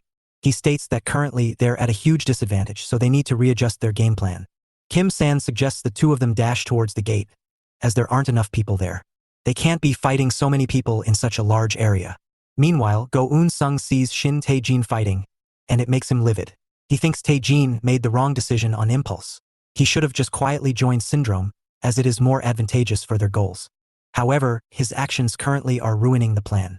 The other guy tells him that Unsung should keep quiet, because people are already noticing them. A Syndrome fighter comes their way and he means business. Unsung realizes the situation, and realizes that they're going to be in trouble. The guy tries to explain that they're not fighters, but the Syndrome guy simply states that it doesn't matter for Magnum group members. Just as when he is about to attack him, Unsung kicks the guy in the heel, which makes him do a kick in response. Next up, Unsung acts like falling over, and uses his momentum to make the guy do a headbutt on the Syndrome member. This finally knocks out the Syndrome guy, while also keeping Unsung's weakness intact in front of the guy. Unsung then proceeds to ask the guy how he managed to take out the guy so easily, which leaves the dude confused. He goes on to act like he was the one who did it, but Unsung notices that more people were approaching then, which scared him. He tries to figure out a way, and proposes to the guy to just run away and close the door behind them. Having no other choice, the guy agrees and they close the door on their way out. This leaves Tae Gene and Kim-san trapped inside with the Syndrome fighters for good. Lee Ji-ho notices Unsung escaping, and makes a move according to that. Meanwhile, Young Jin-ok and other former Magnum group members were left standing in the middle, doing nothing. One of them notes that they've been doing a whole lot of nothing. They wonder if they should also join in on the fight, but one of them questions if it's really okay. After all, their opponent is Kim-san, whose eye was injured protecting them. This is when Young Jin-ok speaks up, stating that they can no longer hold back thinking about the past. They already gave Kim-san a lot of time because of this, so they can't do it anymore. He adds that Kim-san is way past his prime. His dream of becoming a first circle isn't realistic, and he lost all chances the moment he lost his eye. So, they can't hold back thinking of him. He says that even Kim-san would understand their decision. Saying this, he steers the group into the fight, while he himself goes towards Kim-san's direction. On the other hand, Go Unsung and the guy have made it out of the school gymnasium. They're quite tired after the incident. The guy asks if it was okay for them to close the door, considering there's two of them inside even now. Unsung doesn't really care about that, and mentions that he did what was important. The guy thinks that doing this might have messed up his relationship with Tae Gene, and that they won't probably be on good terms after this. Despite this, Unsung seems unbothered, so it angers the guy. He berates Unsung for being a nobody but acting all high and mighty. He then tells Unsung to follow his lead, as they're heading through an area known to be the place of fighters. And, as it was evident earlier, he is good enough to be a fighter. Unsung scoffs but follows him regardless. However, just when the guy makes a turn, he gets sent flying back by an attack. Hurt, the guy wastes no time in apologizing as Lee Ji-ho comes out. Unsung is shocked to see him. Lee Ji-ho directly confronts Unsung, blaming him for being the perpetrator behind all of this. He mentions the past, how Unsung always acted like he wanted to live peacefully. Yet, he has only caused trouble from the beginning.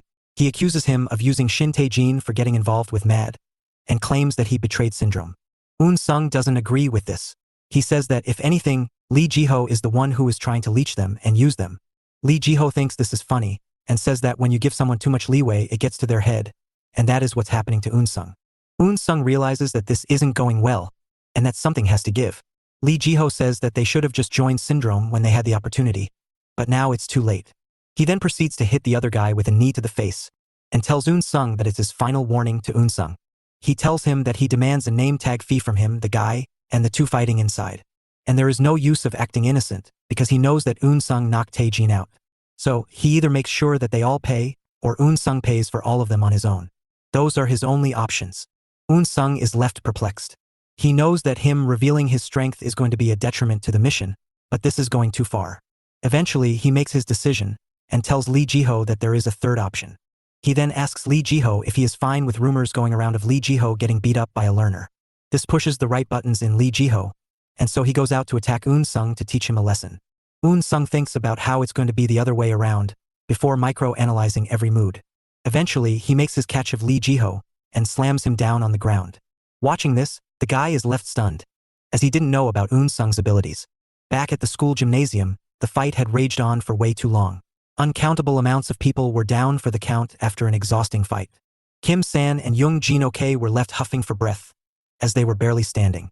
Then, Young-jin-ok tried to let Kim-san know that his fighting effort was for nothing. At the end of the day, he has always been used by the learners, and it will not change one bit. Kim-san hears this and makes fun of Young-jin-ok by comparing his words to that of a tired man who is about to go down. He suggests that he at least fights until he can instead of giving up, because his current behavior is making him more angry towards him.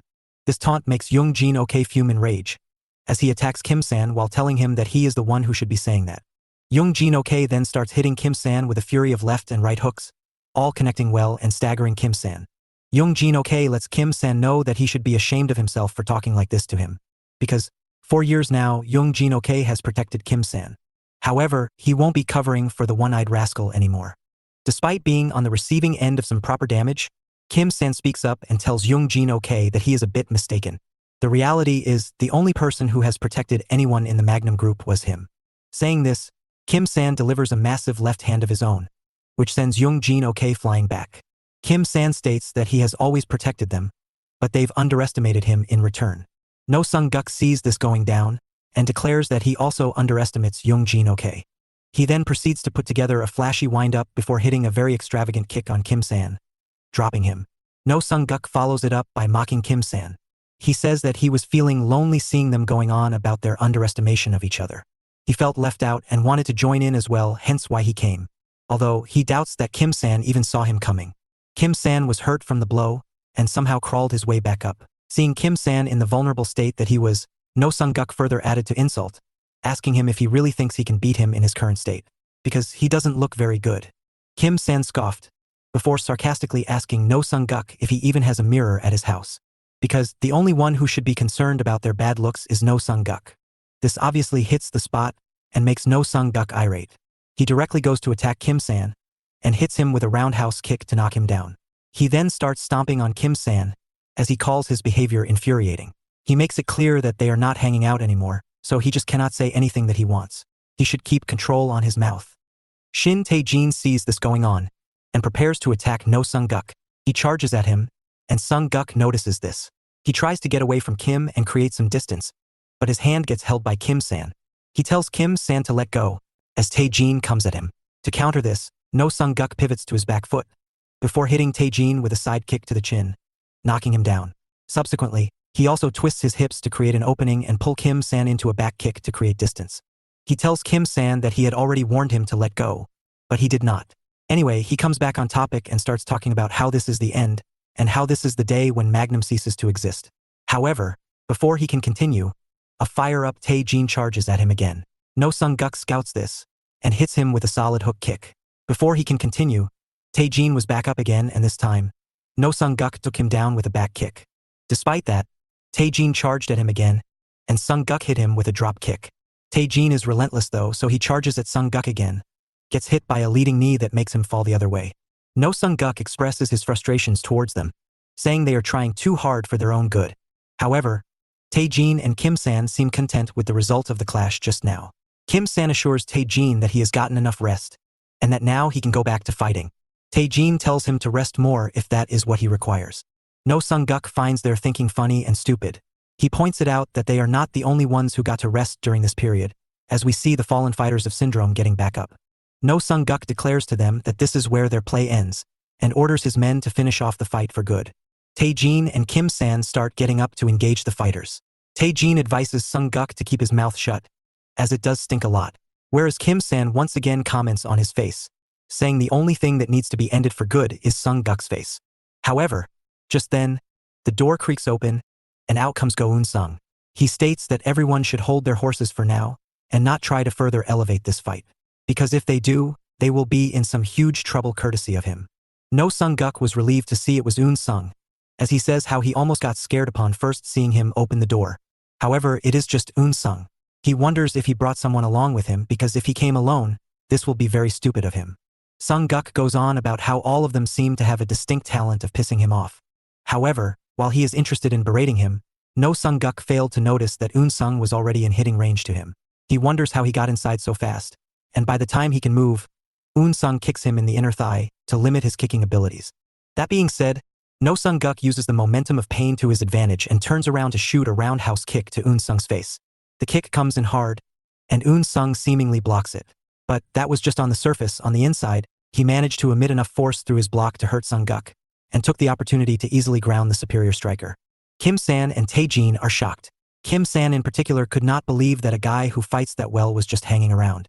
He took care of no Sung-guk like he was nothing. Unsung yells at them to open the door. They notice it and open the door as advised. To disable him even more, Unsung also makes sure to twist Sung-guk's ankle and injure it before dragging him outside. They then proceed to escape. The syndrome guys who just got back up from a fight do not realize what just went down. By the time they do notice, the trio had already escaped with Sung-guk as hostage, but they give them chase regardless. But it is a bit too late, and the door gets shut down.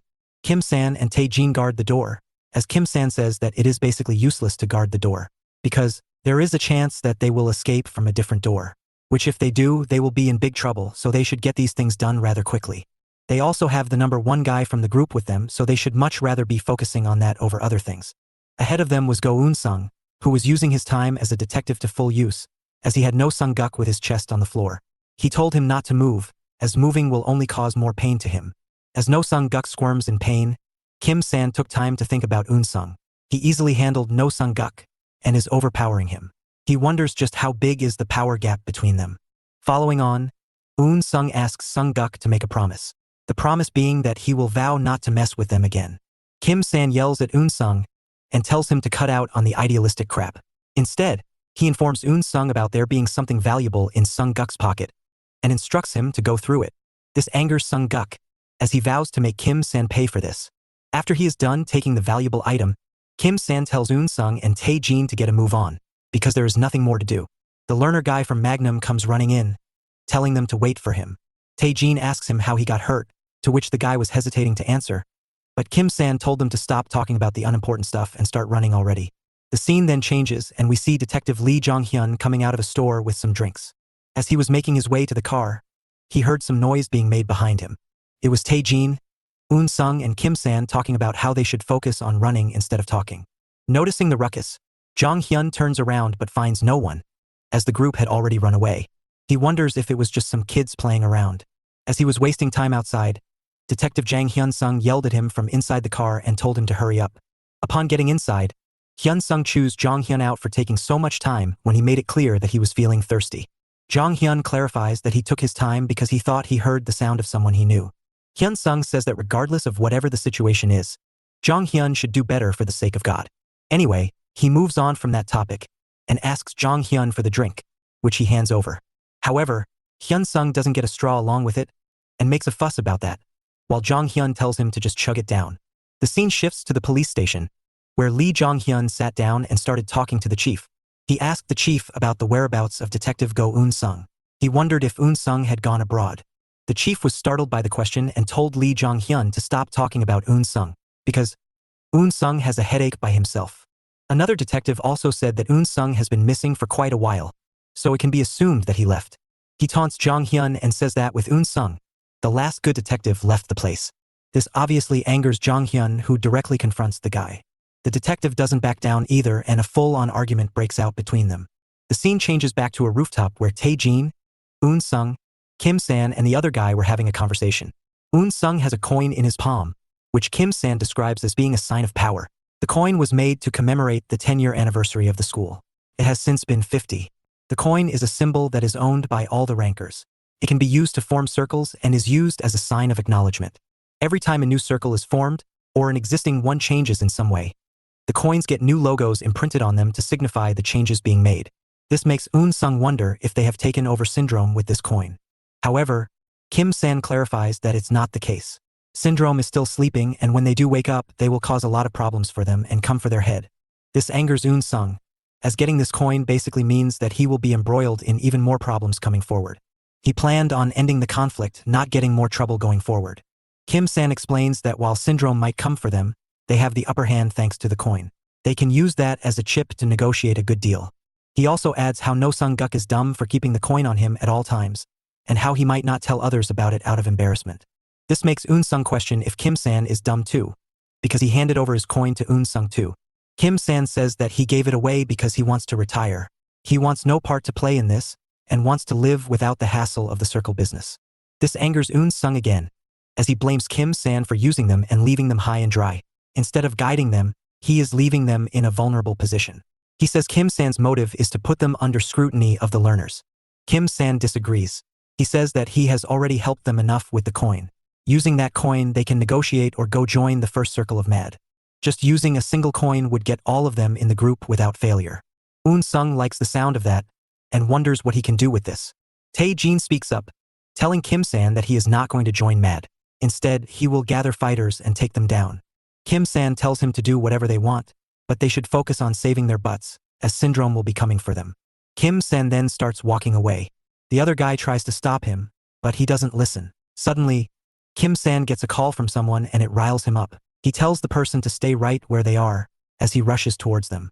Later that night, Unsung goes to a convenience store to buy some hard drinks for himself.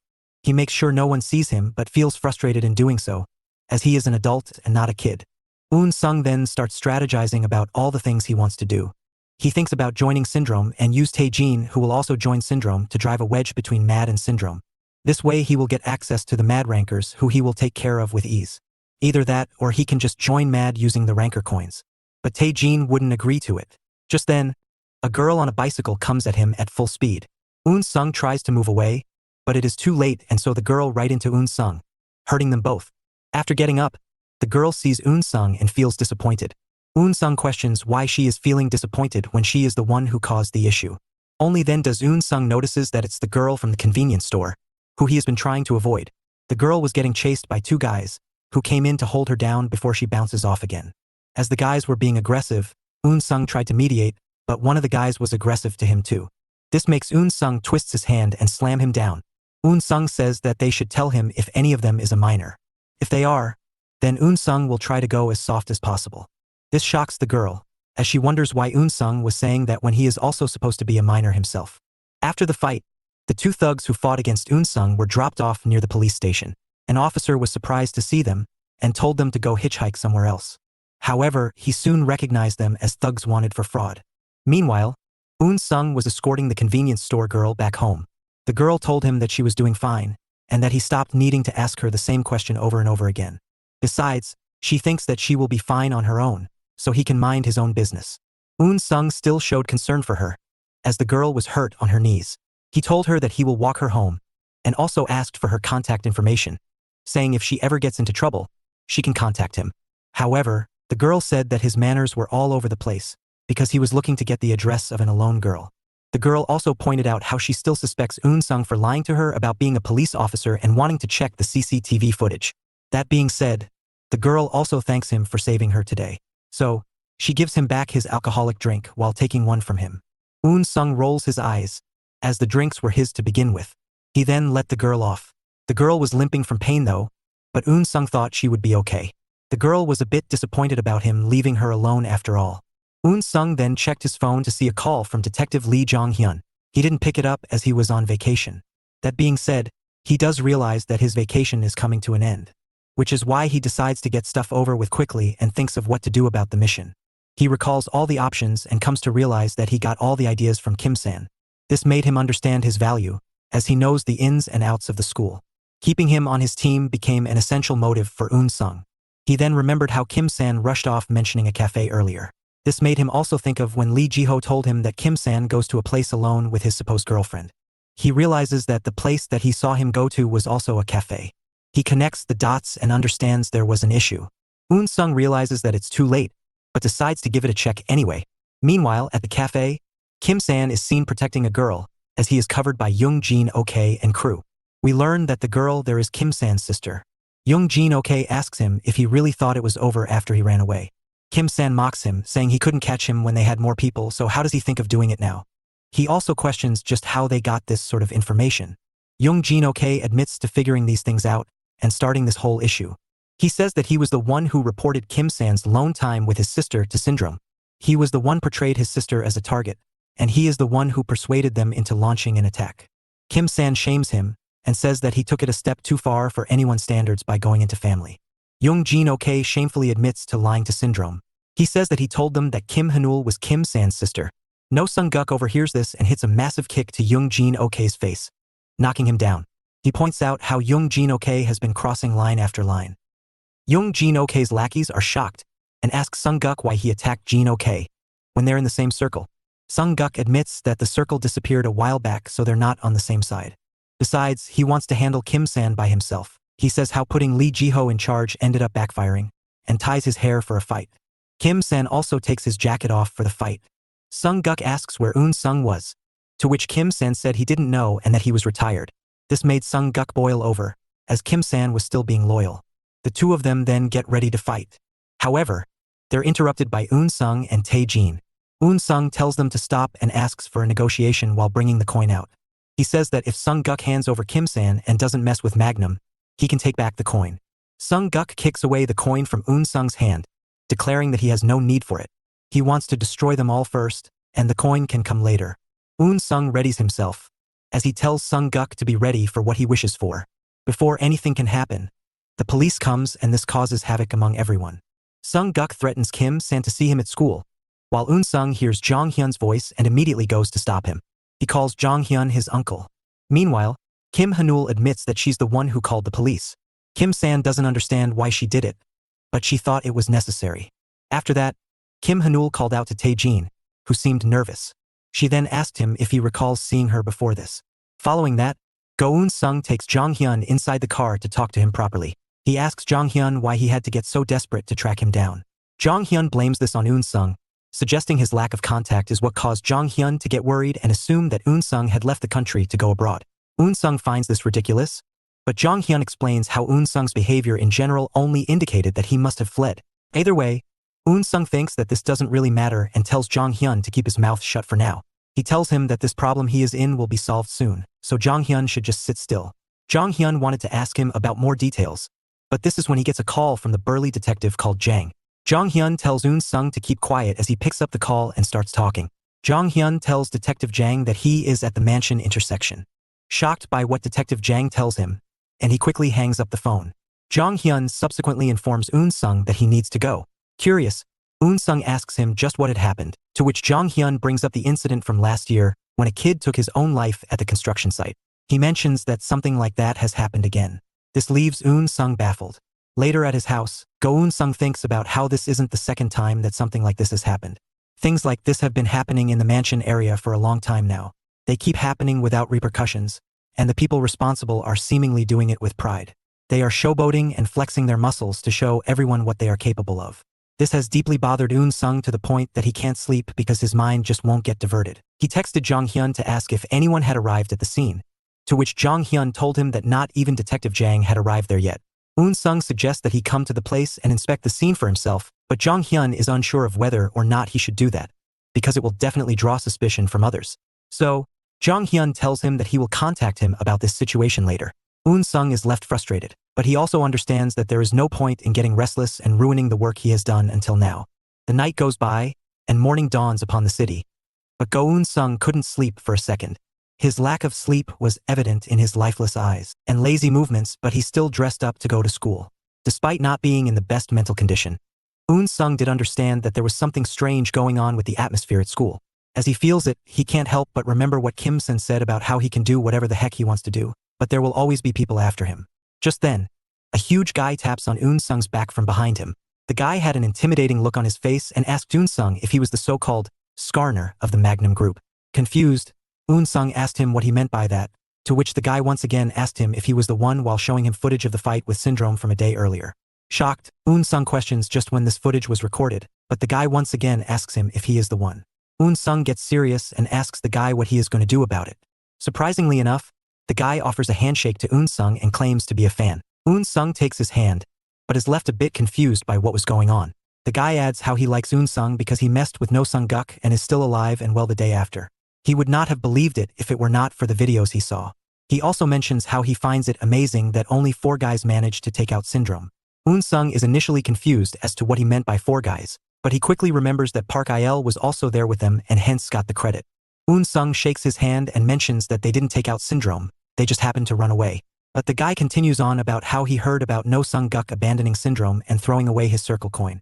Unsung is really surprised by how he knows so much about the matter, but he explains that he got to know of it because of the Syndrome guys who have been frantically changing their circles since last night. However, the guy states that what he finds more impressive than anything else is the fact that Unsung was handling it so well. Unsung was confused by this, so he asked him what he meant, but the guy instead chooses to bid farewell, refer to Unsung as number 7, and move on ahead using his hoverboard.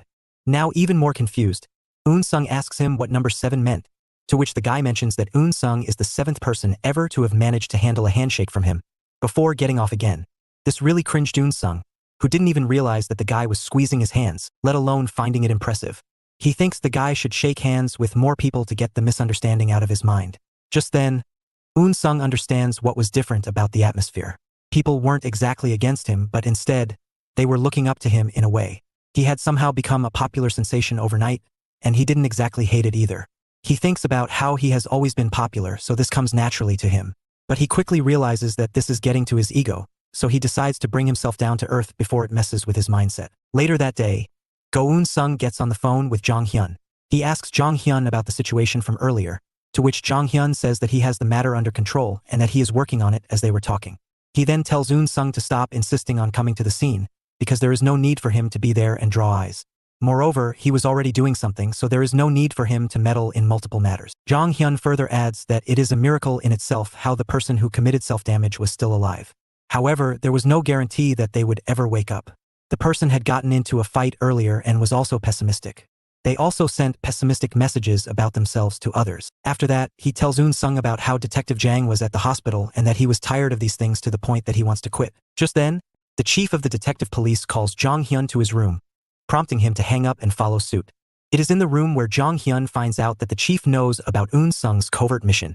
Stunned, he asks the chief why he allowed Unsung to go ahead with this mission and didn't stop him. The chief tells him to shut up and mentions that Unsung says there was someone for him to catch. Jong Hyun asks if he is referring to Congressman Lim. If so, he thinks that is stupid. Furthermore, he sees no reason for Unsung to get involved with high school kids and their drama when he very well could have worked on a case that needed him more. The chief tells Jong Hyun that it is not about Congressman Lim. He mentions that Unsung already knows who the culprit is, and that he can solve the mystery behind the passing of the kid soon. Unsung told him about how the culprit is behind this, but he is not limited to this. Jong Hyun asks the chief who the culprit is, to which the chief says that it is someone Unsung is well acquainted with. He asks the chief who exactly it is, to which the chief finally reveals that it is Unsung's elder brother. This leaves Jong Hyun stunned and unable to process what he had just learned from the chief. Meanwhile, in Unsung's brother's office room, he was cutting his nails and talking to 2 guys. He mentions how making a mistake once is a mistake. Doing it twice makes it seem like the person must have not thought much about it. However, doing it 3 times means that the mistake has become a habit. In the same vein, letting someone off the hook once makes them someone who makes mistakes. Letting them off the hook twice makes them feel complacent, thinking what they're doing is acceptable. Letting them off thrice means they're allowed to make it a habit. But he doesn't think that it's the fault of the people who were standing in front of him. After all, they were taught from a very young age that it was okay for them to make mistakes. But then suddenly, when reality comes to them, things change suddenly. After this, the boss mentioned that he was done with this, so he asked the guys just what their jobs were. One of them speaks up, saying they are students. This makes the boss cross-question them and ask if being a student is considered a job. This makes the guys nervous, so the boss continues on by saying that for something to be a job, they need to make money off it. Even doctors and judges need to earn money for their work for it to be called a job.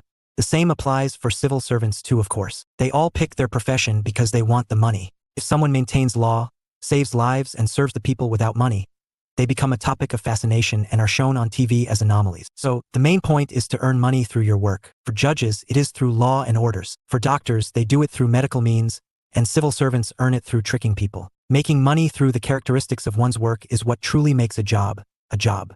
The 2 guys agree with this assessment. With that in mind, the boss once again asks them what their jobs were. Back at the school, Kim-san, Tae-jin and Unsung hang out together, discussing the situation they were in. Kim-san mentions that they came out looking okay when everything is put into consideration. The guys were just filming the matter to see them get beaten up by Syndrome, but the narrative changed thanks to the antics of Unsung. It made it look like they were the ones who got the crushing victory over Syndrome. This made the freshers spread the news fast. Furthermore, both No Sung-guk and Young Jin-ok left their coins behind, which made it look like they had left Syndrome. This made the rumors catch blaze quicker, and it caused a lot of the Syndrome guys confused and switching circles in panic to avoid being targeted.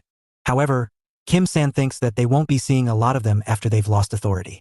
He thinks that No Sung-guk, Young Jin-ok or any of Syndrome's executives will be able to have much influence from now on. That being said, Kim-san can't help but recall the strange reaction from Tae-jin when his sister, Kim Hanul, asked him if they knew each other.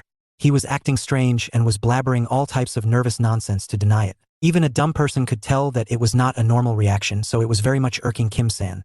Seeing him stare down Tae-jin with anger, Unsung asks Kim-san what was wrong, and if he was mad at Tae-jin.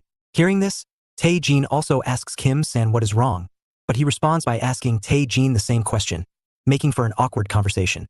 This irritated Unsung, who asked if they were speaking ape language to each other for them to not be able to hold a normal conversation. Just then, Park Il comes running down from the school building to meet up with them.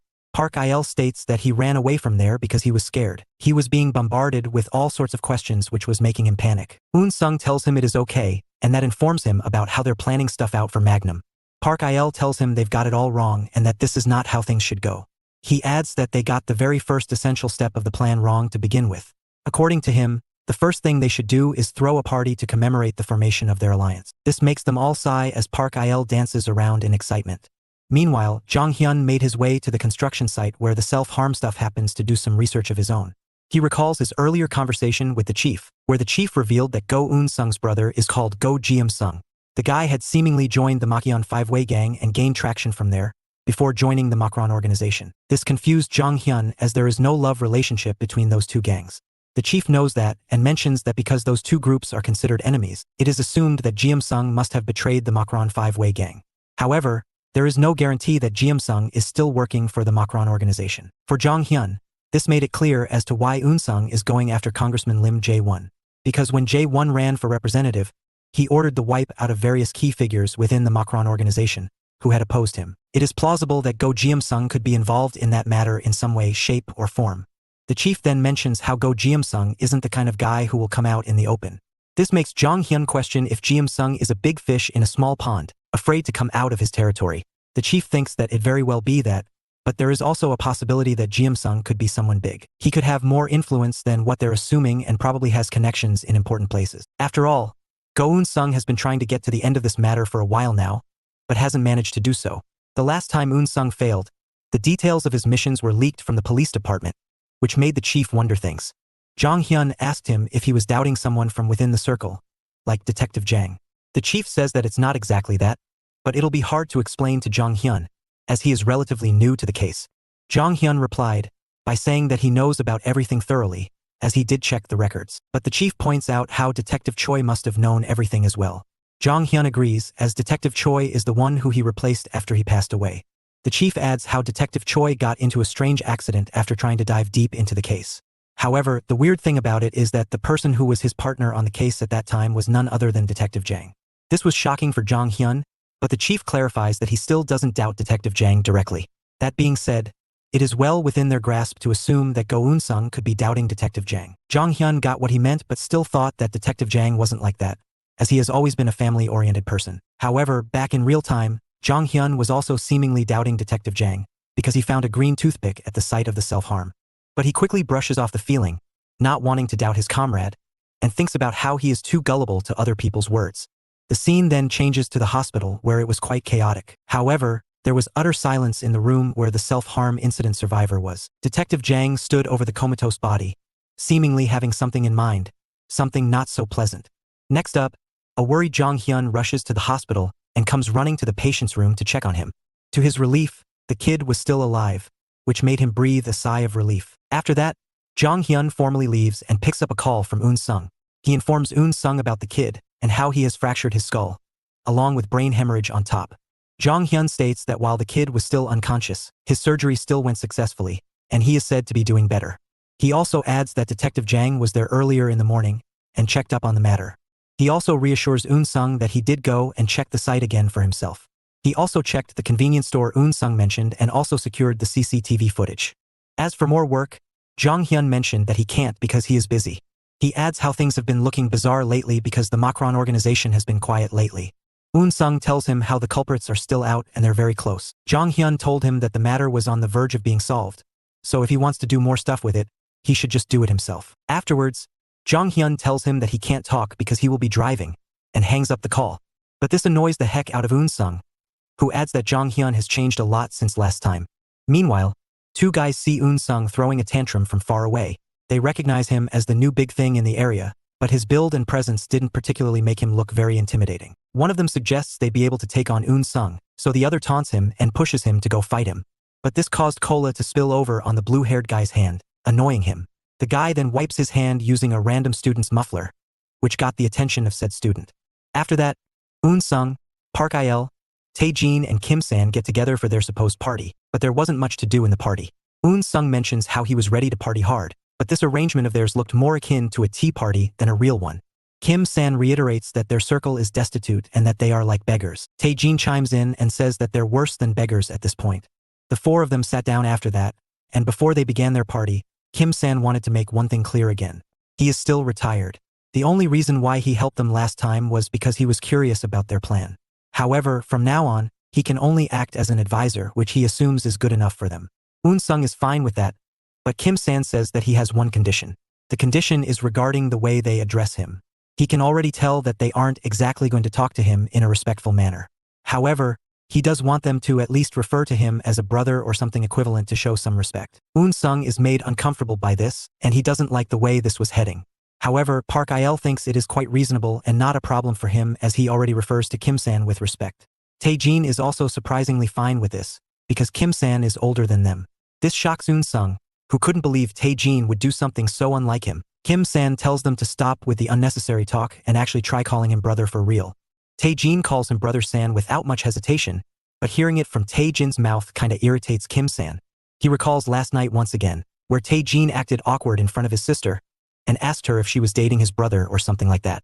Since then, Tae Jin had seemingly gotten closer to him, which makes the whole matter even more annoying for him. This is when Unsung speaks up, saying he can't go on with this. He doesn't like how this circle thing is going on, and suggests that they rank each other based on who is the strongest. This is when Park Il smacks him playfully and tells him that no matter how strong he is, he has to respect the elderly, and that is the rule. Afterwards, the scene shifts to the school's library. The tall guy from earlier, Ha-Dyun of MAD, was doing a ridiculous amount of finger push-ups. After he gets tired, another MAD member, Baekman Soo, brings him water to freshen up. He drinks it and asks Do Sung Jin and his crew why they are messing up. After all, the school is under their control now. The rankers have settled the problems, yet they still go on and fight cliques for no reason. Lee Soo-hoo, another MAD executive, tells them how they always mess up and make others do the cleanup work for them. He then realizes that he is just quoting his mother, because she also says the same thing. However, he continues on saying how they wouldn't even have found out about this incident if it weren't for the clips. Young Jin Ok just laid there, sleeping, which annoyed Ha-Dyun even more. He can't believe that they were beaten by a few syndrome guys, so he asks their boss just how they should handle this matter now. The boss, Co Woo Jin, says that there isn't much they can do now that syndrome is done for. Dyun then asks him about what they'll do about Jin Ok, to which he says that they'll have to give him an executive position.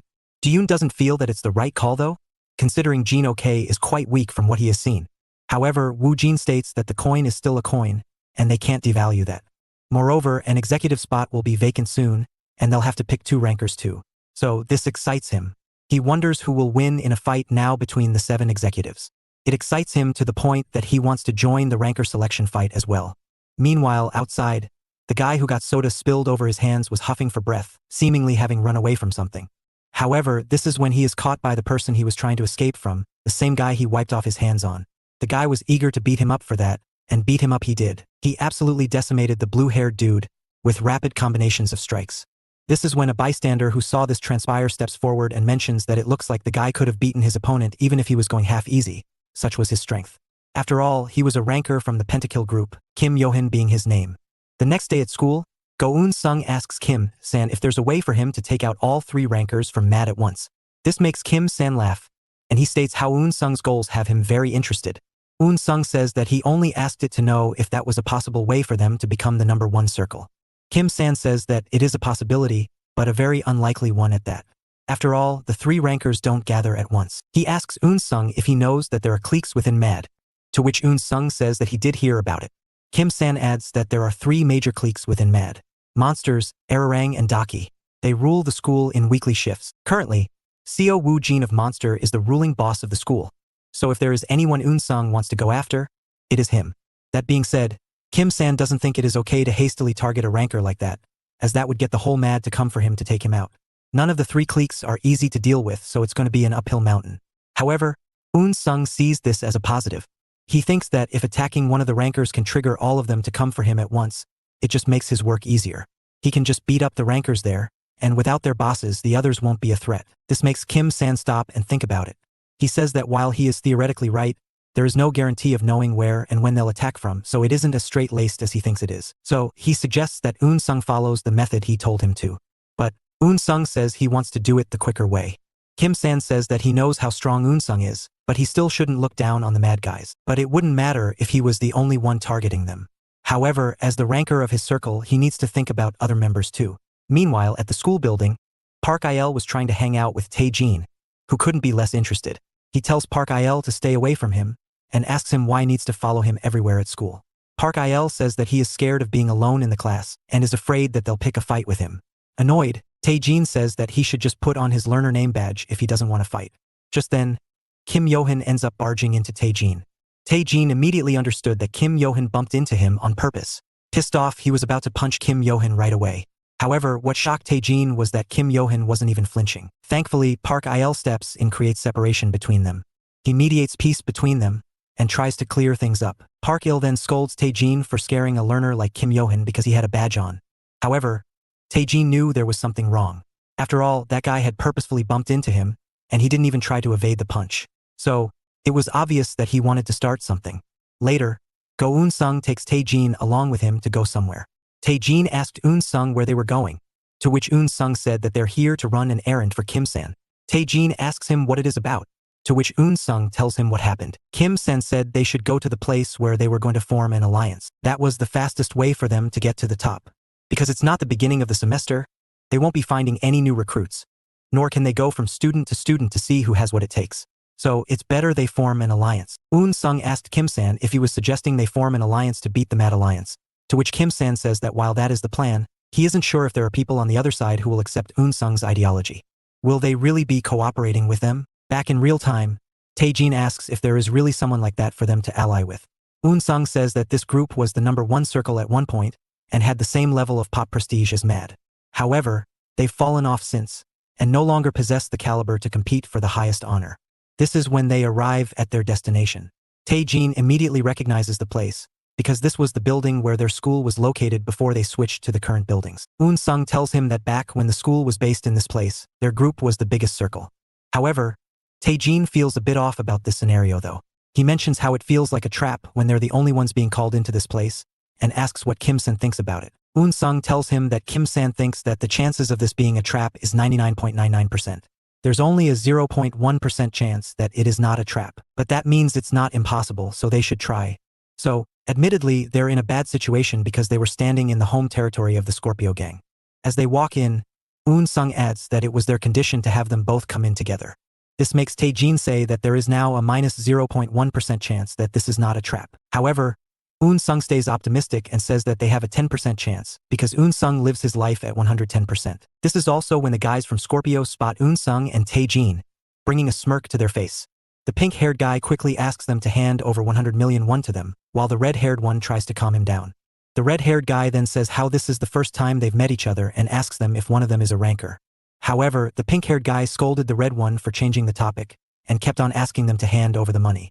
Shinte Gene then says how they are now at minus 110%, but Unsung keeps on being positive, and states that he has decided to live life at 210% this year. The pink one then asks them why they were here, to which Unsung says that they are here to meet with the Scorpio. After this, the red-haired one whispers something into the pink-haired one's ears. While Unsung wonders if this really is a trap, he wonders if the aggressive pink-haired one is the ranker, or perhaps the real ranker among them is hiding and observing from somewhere else. After this, the pink-haired one asks if they really want to meet the ranker. If so, He tells the ranker among them to follow his lead. Unsung and Shinte Gene look at each other briefly before Unsung steps forward and follows his lead.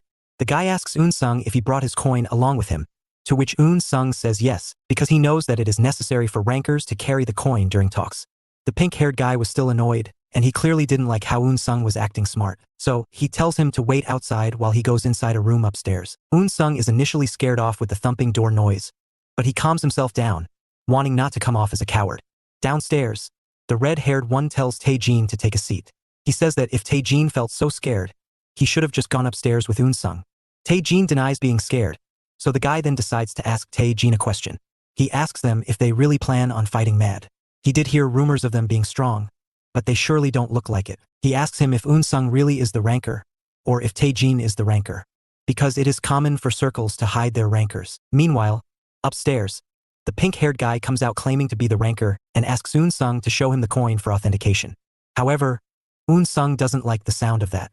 The guy says that he won't let Unsung go until he gets his coin, and that Unsung will be his hostage until then.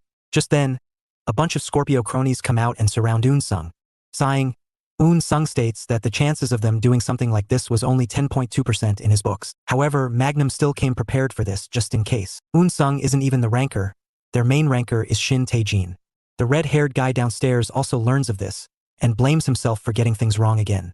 Usually, the strong ones aren't the rankers, so he assumed that it was Unsung who was the ranker. Suddenly, Scorpio lackeys also surround Shinte Gene, as the red-haired guy says that Shinte Gene is just like him. The guy, Hyo Ji-hoon, reveals that he didn't become a ranker on purpose either. He just didn't want to get blood on his hand. Shinte Gene gets up from his seat and mocks the guy, saying 8th grade syndrome must have hit him hard. And so, the war between Scorpio and Magnum was about to begin. The story moves forward in time to later that evening, where two guys, one of them being Kim Yo-hyun, seemingly get their hands on an incapacitated Shinte Gene. They couldn't believe that they got so lucky, and their plan had worked so flawlessly. They wonder just how a plan like this could work every time. Regardless of that, they searched Shinte Gene for the coin and eventually got their hands on it. However, it turns out that Shinte Gene was playing possum. He grabs the guy's hand and asks if they also had a plan in case their usual one didn't work. Unsung also came at that moment, asking Shinte Gene to hold the guy firm. Meanwhile, Kim Yo-hyun also noticed Kim-san in the area, which alerted him to their being outnumbered. So, he kicks Shinte Gene's hand off his partner and tells him to run away along with him. They were happy to flee now that they had secured the coin. Kim-san attends to Shinte Gene and was about to help him get back up, but suddenly, his mind changes, and he pulls his hands away, dropping Shinte Gene midway. Annoyed, Shinte Gene asks him what was wrong, to which Kim-san mentioned that he was reminded of something, which made him not want to help him back up. He then asks him if he really doesn't know his sister. An irritated Shinte Gene says that he doesn't know about Hanul. This angered Kim-san even more, as he questioned how he knew her name. Shinte Gene replies by saying it was Kim-san who had told him her name, and that he should leave this topic and focus on the plan instead. For some context, the story moves back a few hours, when the pink-haired Scorpio guy told them about how Kim Yo-hyun and his group operate. He says that he was randomly bumped into by a guy at the school. This pissed him off a lot. It angered him to the point that he wanted to hit him. But when he loaded up the punch and was about to hit him, he realized that the guy, Kim Yo-hyun, was just a learner. However, he didn't even seem scared at all. It almost seemed like the guy wanted to get beaten to a pulp by him. That being said, he didn't attack Kim Yo-hyun because he thought it wouldn't be very nice to attack a learner. Later that evening, though, when he was walking alone through the streets, someone bumped into him again. He didn't even realize that the person bumping into him was Kim Yo-hyun again, because he wasn't given the time to think. Another guy attacked him with a baseball bat, which he narrowly managed to avoid. The pink-haired guy understood that the baseball bat guy wasn't very fast, so he decided to give him chase, knowing he probably would catch him soon. However, catching him turned out to be harder than he thought. When the baseball bat guy eventually did slow down, he turned around and spat on the pink-haired guy's face and ran again. This was the final nail in the coffin for the pink-haired guy, who now wanted to take his life for messing with him. But suddenly, the baseball bat guy had seemingly gotten faster, and the pink-haired guy got tired out trying to chase him down. Realizing he was weakened severely, Kim Yo-hyun took advantage and struck him from behind, knocking him out. The pink-haired guy admits that he didn't remember much after that. Unsung understands that they'll be able to find these culprits at school. The two Scorpio guys bowed down after their defeat and told the Magnum guys that they were not sure if those thugs could be found at school. After all, the pink-haired guy did try to find them but never actually did. As Unsung, Kim-san, and No Sung-guk also sat there, Shinte Gene got the feeling that he knew the people who were being talked about. Back in real time, it was now Unsung giving the two guys chase. Kim Yo-hyun quickly gets his kickboard out to travel faster, while the second guy staggers while running. Unsung understands that it was a trick to lure him in, but it was a bait he was willing to take. He wanted to see just how long the guy could keep running. Meanwhile, Kim Yo-hyun, who had seemingly gotten away, scoots away carelessly. However, he is stopped in his tracks with a wicked punch by Tae-jin, knocking him down. Tae-jin and Kim-san stand over Kim Yo-hyun, while Tae-jin mentions that he is the type to pay back the people who hurt him with double the interest. So, he wanted Kim Yo-hyun to get up quickly. Meanwhile, Kim-san asked if it was really okay for them to let Unsung chase the other guy. He asks if Unsung is a good runner, too. This reminds Tae-jin of the time when he did see Unsung run, so he reassured Kim-san that he would do just fine. Back to Unsung, who was giving the guy chase. The guy increases his pace and starts running and jumping over the roofs of buildings and other hurdles. However, Unsung matches him step by step and shows no fatigue while doing so. Eventually, the guy runs forward and takes a left turn, but he almost immediately takes a sharp right turn right after, changing directions drastically. This confuses Unsung. He wonders if the guy took the wrong turn first or if there is a second guy who just substituted in for the first one. Could very well be possible because of how drastic it was, and the guy also suddenly got quicker. He understands that a direction change like that probably indicated that the first guy probably stayed behind him, while a new guy went the other direction. Unsung understands that this was the secret behind the impressive stamina. So, Unsung decided to tire out this new guy too, and 30 minutes later, this guy was on his last legs. Unable to continue, he comes back to their switching spot to ask the first guy to substitute for him. This angered the first guy, who mentioned that it hadn't been long since they had switched. But the second guy says that he can't run anymore. He was already tired trying to run, but he thought that Unsung must have been tired out too. However, upon looking back, he was shocked to see the refreshed and relaxed look on Unsung's face. Eventually, Unsung finds the two of them, catching them red-handed. He jokingly asks them if they want to play tag now, while the two guys watch in horror, understanding that Unsung wasn't a normal human. Unsung himself was a bit shocked as well. He asked them if they were identical twins, as they looked the same. He also asked them if they needed to put so much attention to detail about something as small as this. Despite breathing heavily, the guys were still confident in Kim Yo-hyun, though. They told Unsung to wait for a little bit, because Kim Yo-hyun would come and teach him a lesson. Just then, Kim Yo-hyun arrives, scooting on his kickboard, but the catch here was that Tae-jin was the one riding it, and carrying an unconscious Kim Yo-hyun on his back. When he arrives in front of them, Tae-jin drops Kim Yo-hyun like a sack of potatoes, shocking the twins. Meanwhile, Go-Unsung can't help but be shocked by looking at Tae-jin's face, as he had gotten a swollen eye. Tae-jin, though, told him not to laugh at him. The scene goes back in time, to before the stuff with Kim Yo-hyun began. No Sung-guk stood there with a blank face. Kim-san tells him to leave, which angers Sung-guk, as he makes it clear that he won't be following Kim-san's orders. But it does baffle him how Kim-san had found another Saiyan in Tae-jin. He can't help but praise his sheer strength and toughness, calling his fists made of stone. Kim-san agrees that they're good, but Sung-guk mentions how they're great fighters too, but these guys just look special. Kim-san agrees and states that these guys would really be able to eat up the first circle. So, he suggests No Sung-guk join up with them and become a Magnum member before the end of his school days. This pissed off No Sung-guk, who doesn't like how Kim-san is acting as if nothing happened. Sung-guk asks Kim-san just why he didn't beat the guy up to a pulp. But Kim-san doesn't understand why he is getting so worked up, because to him, it is no big deal. Moreover, it was an accident and it's not like Sung-guk was the one who did. When the time came, Sung-guk got scared and stepped back. Furthermore, it's not that he is acting like he doesn't care. It's just that he has a big heart, which is something that Sung-guk lacks, on top of lacking a good-looking face. He couldn't even acknowledge Kim-san and say that they have another San on their hand because it'll hurt his fight. Instead, he said Tae-jin was more like Saiyan. This angered Sung-guk, as he denies these claims. But Kim-san keeps making fun of him, calling him no Sung-guk for his constant denying habit. After they left, Sung-guk was left frustrated by the whole situation, as he couldn't help but deny the fact that Unsung and Tae-jin are like reincarnations of San. Back to the present time, Unsung gets their coin back from Kim Yo-hyun and his crew in exchange for showing them mercy. However, Magnum also demands that they hand over Scorpio's coin to them as well. However, Kim Yo-hyun says that he can't do that because they already sold that coin to someone else. This angers Tae-jin, who berates them for being so lowly and selling someone else's coin for their own gain. However, Kim Yo-hyun claps back by pointing out how fighters from circles do the exact same thing, so why can't they, the learners, do it too? All these circles do is beat up normal students and extort money from them, so it is not like they have any right to question someone else. Tae-jin understands what he means and acknowledges that he is not wrong. However, Unsung states that their circle, Magnum, is not like that. They are not asking them for money, they just want the coin because they need it. Unsung then asks them just why they targeted Tae-jin, because Tae-jin didn't even hit them. Kim Yo-hyun doesn't deny that and admits that Tae-jin didn't hit him. But stuff like that usually doesn't happen, and because they had their own circumstances, they had to go after Tae Gene. They also assumed that Tae Gene is the weakest one of them all, so they targeted him in particular. Hearing this angers Tae Gene, and he tries to attack Kim Yo-hyun again, but is restrained by Unsung, who tells him not to get worked up over such a small thing. However, Tae Gene says that he is getting worked up because Kim Yo-hyun is lying. If he has sold the coin, he can just go and buy it back from the people to whom he sold it. Unsung agrees and tells them to do it, but Kim Yo-hyun makes it clear that they can't do that. The coins are simply too expensive, and they don't have that sort of money on that. Tae Gene asks them about the money they earned by selling the coin, to which Yo-hyun says that they already used it to pay off their debts. Tae Gene is made irate by this, and he insults them for being shameless and using the money for their own personal problem. Kim Yo-hyun explains how they're the victims here. It's not like they wanted to do it, but they're involved in something they don't know how they got into. Unsung asks them what their problem was, so Kim Yo-hyun begins to tell their backstory.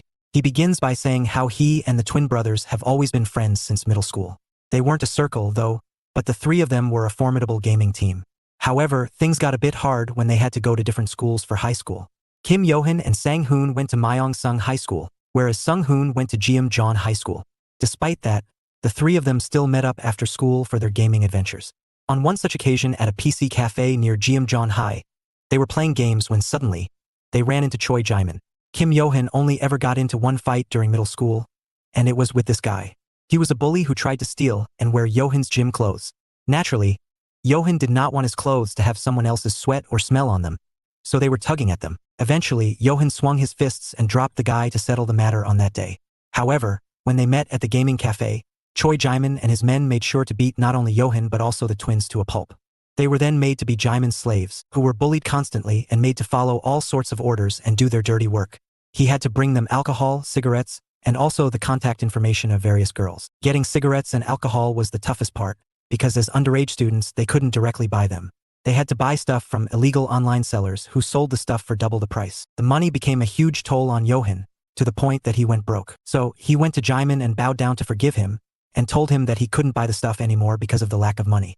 He also requested that he leave Sang-hoon and Sung-hoon out of this, as they don't have anything to do with this. Strangely enough, Choi Jae-min asked Yo-hyun if he needed monetary help, and proceeded to call up someone. The person arrived before Choi Jae-min could even call him, and that person just had this weird aura around him. He was Jong-soo, one of the Makron organization, and Kim Yo-hyun could tell from one glance that this guy was dangerous. The guy, a 39-year-old, was known for his ruthlessness. He had been active in Seoul, Gyeonggi-do, and Incheon for a while before he made his return to Makhyeon. It is said that he was a member of the organization back in the day and ruled the area with his ruthlessness. However, he was caught red-handed in the middle of an embezzlement, which caused him to flee. Unsung told Jong-hyun about this during a cafe meeting, and Jong-hyun says that he doesn't know why the guy was here. He could be there to do some business while the Makron organization was silent, or maybe the organization had allowed him back. Either way, it seemed like he had found an oil field in here with how he was living his life. Confused, Unsung asks if he had really found one, to which Jong-hyun clarifies that it was just a figure of speech. What he meant was that the guy was living in luxury. He showed him the guy's social media, which showed how he was living in an expensive house, with sports cars and expensive liquor on display as well. Unsung jokes and asks if he is the type of rich dude who orders 2 chickens at once, making Jong-hyun cringe. Unsung comes back on topic by saying that it does not matter if the dude is living in luxury. What matters is that he is doing it with money that does not belong to him. The next thing Unsung wanted Jong-hyun to look into was this proxy payer/purchaser loan service thing, which is being run by So-woon. They are all loans of all sizes and forms, starting at a measly 1,001, so even elementary and middle school kids can be targeted. They help people to buy all sorts of things, ranging from gaming items to idle merchandise. They will recollect that money and reuse it to get even more money. There is a late fee that needs to be paid to them, and it is said that their annual interest rates are massive, ranging from 1,000 to 2,000% of the original amount. Unsung asks whether or not the parents find out when things get bad. Jong-hyun says that while that is a possibility, the students still take the loan when they are in need of that money. It needs to be observed from the point of view of a young kid living in the current era, where everything is on social media. Everyone is showing off and bragging about their money. This plagues their mind and makes them not miss out on the fun as well. Kids see people earning money from the stock market and online currencies, and decide to get into those things as well. They start investing in cryptocurrencies, get into gambling, and end up with a huge debt. So, some kids use options like these and use their parents' names to get loans ranging from 3 to 100 million won. This is how someone like So-woon makes money, and this was the oil field that lets him live life like a Middle Eastern sultan. The scale of their business is huge. Just then, their coffee order arrives. As they go to take the coffee, Jong Hyun tells Unsung not to mess with these people. But Unsung assures him that he just wanted to know about it and nothing more. However, Jong Hyun doubted that Unsung was actually looking to investigate this because a kid close to him got into a problem. Just then, Unsung sees the receptionist and screams out in shock. Jong Hyun is annoyed by this because he was definitely doing this to change the topic and doubted the girl even knew him. But it turns out that the girl was the same one that Unsung keeps running into, and she was surprised too. Jong Hyun didn't understand what was so special about this and why they were acting this way if they already knew each other. Later, Unsung meets up with Kim Yohan, Tae Jin, and Kim San at a burger restaurant.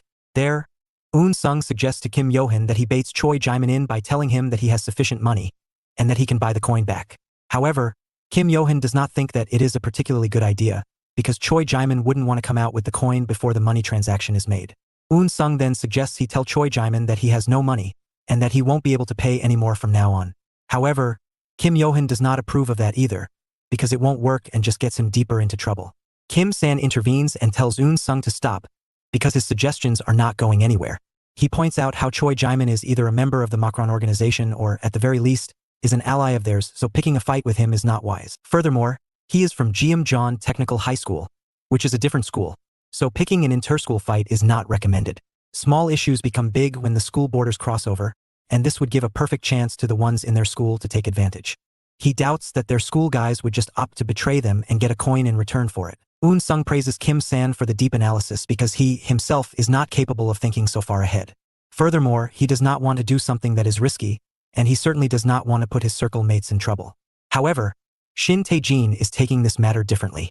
As Unsung asks Kim San if they have any other circle they can align with other than Scorpios, he is reminded of the gruesome bullying and torture that Jong Hyuk had to suffer, and he cannot help but find parallels between that and Kim Yohan's situation. So, he stops forward and says that he is willing to pick a fight over this matter. This stuns both Kim San and Unsung. Tae Jin mentions how Kim Yohan is clearly incapable of getting out of this pickle. So, instead of letting him suffer, they should, at the very least, help him get his revenge. Surprised, Kim Yohan somberly asks Tae Jin why he is going so far for their sake. Unsung also steps in and volunteers to help, but makes it clear that he won't be doing anything for Kim Yohan, but rather, they will be helping him do it by being allies. So, if he ever feels any sort of harm coming their way, he will make sure they flee. Grateful, Kim Yohan thanks Unsung for wanting to help. This annoys Shinte Gene, who thinks that Yohan should be thanking him instead. Meanwhile, a waitress tries to attend to them, but upon seeing her, Unsung is shocked again, because it was the same girl whom he always runs into. He asks her just how many day jobs she has, expressing his shock. Later, Kim Yohan meets up with Choi Jaemin and his crew, where Jaemin asks him if he really wants to get stabbed. Jaemin, who was wearing an expensive wristwatch and branded clothes, asked Yohan how dare he come to him and tell him that he can't pay any money anymore after missing out on a late fee.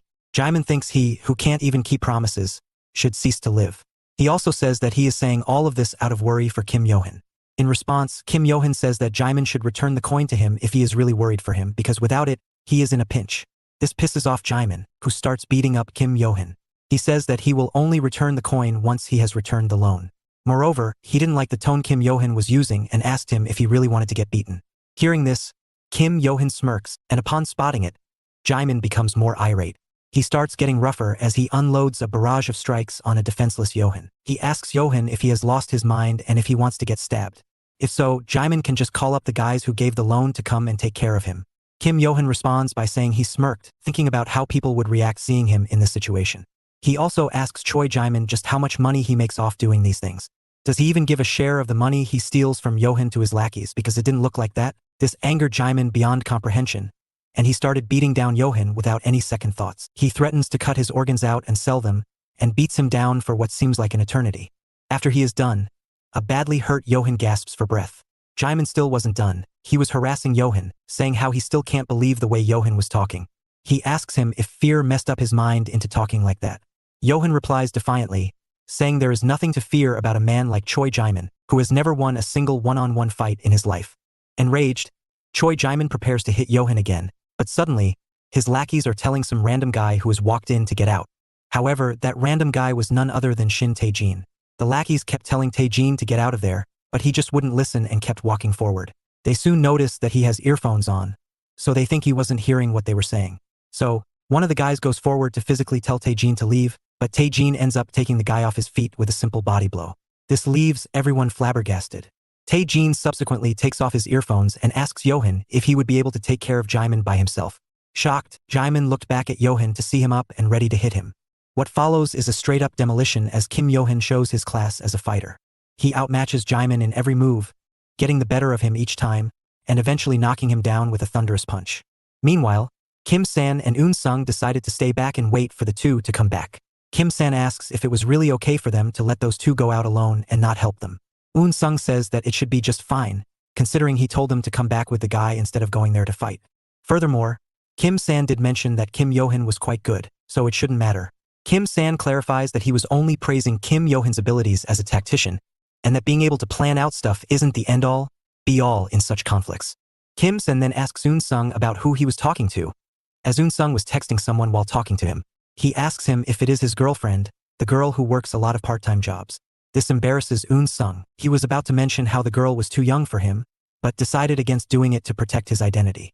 Kim-san asks him why he gets so surprised at her mere mention, before changing topics and bringing up how they are always getting caught up in these problems. He thought catching the coin thieves would be the end of this conflict, but now they have gotten themselves into a new one. So, he wants to know what Unsung's plan is regarding this matter, because a misstep now can cost them big time. Unsung admits that he doesn't really have a plan at the moment and that he will figure out what to do once they can get Choi Jaimin.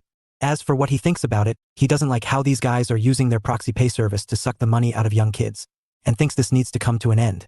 Meanwhile, Jong Hyun was in his car, frustrated as to why Unsung always stops mid-conversation before coming back randomly. He was also waiting for Unsung, who told him to come in his car, but he wasn't showing up. On the other hand, Unsung continues his conversation with Kim-san, where Kim-san brings up how Unsung also gave up on being a ranker. This made him wonder if Unsung wants to develop Tae Gene as the guy, rather than himself. Unsung confirms it, saying Kim-san has got it right. As they talk about Tae Gene, the scene moves back to the fight where Tae Gene was fighting multiple guys at once. Even though he was stronger than them, his rough fighting style and the odds being against him made him get hit a few times as well. Unsung asked Kim-san what he thought about Tae Gene, to which Kim-san said that he thinks Tae Gene is severely lacking. Unsung asks him if he doesn't see Tae Gene as a ranker, to which Kim-san says that he sees him beyond a ranker. This is because Tae Gene never gives up, and his resilience makes it so that he is almost never knocked out in fights. So, a guy like him is unbeatable. And this description by Kim-san is shown perfectly in Tae Jin's fight against multiple GM John High guys, as he comes back through all adversaries, and channels his animalistic instinct to beat them all down. Meanwhile, Kim Yohan continues his brutal demolition of Choi Jaimin, paying him back for all the tormenting. He wonders why he was even scared of doing this. Was he scared of Jaimin? Was he scared of his guys? Was he scared of fighting? Losing his life? There is no answer to that. However, as he delivers the final decisive blow, Kim Yohan comes to terms with the fact that he no longer fears him. After he is done, Tae Gene calls out to him, asking why he was taking so much time with one guy, while Tae Gene was fighting so many guys at once. Kim Yohan apologizes for this, but Tae Gene says it's okay. He then asks Yohan if he paid Jaimin back for everything, to which he says yes. The scene then shifts to an office, where a nerd is checking up Sun Omyeon's account on their website. The person had a lot of money on them, so they were referring to themselves as the chairman. Pissed off, one of the executives slaps the nerd, telling him not to just give that title to anyone. The nerd then suggests he get rid of that guy from their ranks, but the executive says doing that will be a loss for them. Instead, he suggests the creation of another account for himself and put more money into that, just so he can reclaim the chairman tag. The boss, Jong So-woon, watches this and approves of it too. After all, the person who currently had the tag was using money that wasn't even his to get the chairman's tag. The executive asks So-woon if he should introduce the guy to the BJ, to which So-woon tells him not to, because it'll cause harm to their reputation. The executive agrees because the guy is their advertisement in a way. So-woon doesn't know if what he is doing can be called advertising, but just then, he gets a call from someone looking to use the proxy pay service. However, he tells the one on the phone to wait because they have a client in person. The client in person is the girl Unsung always runs into at various workplaces.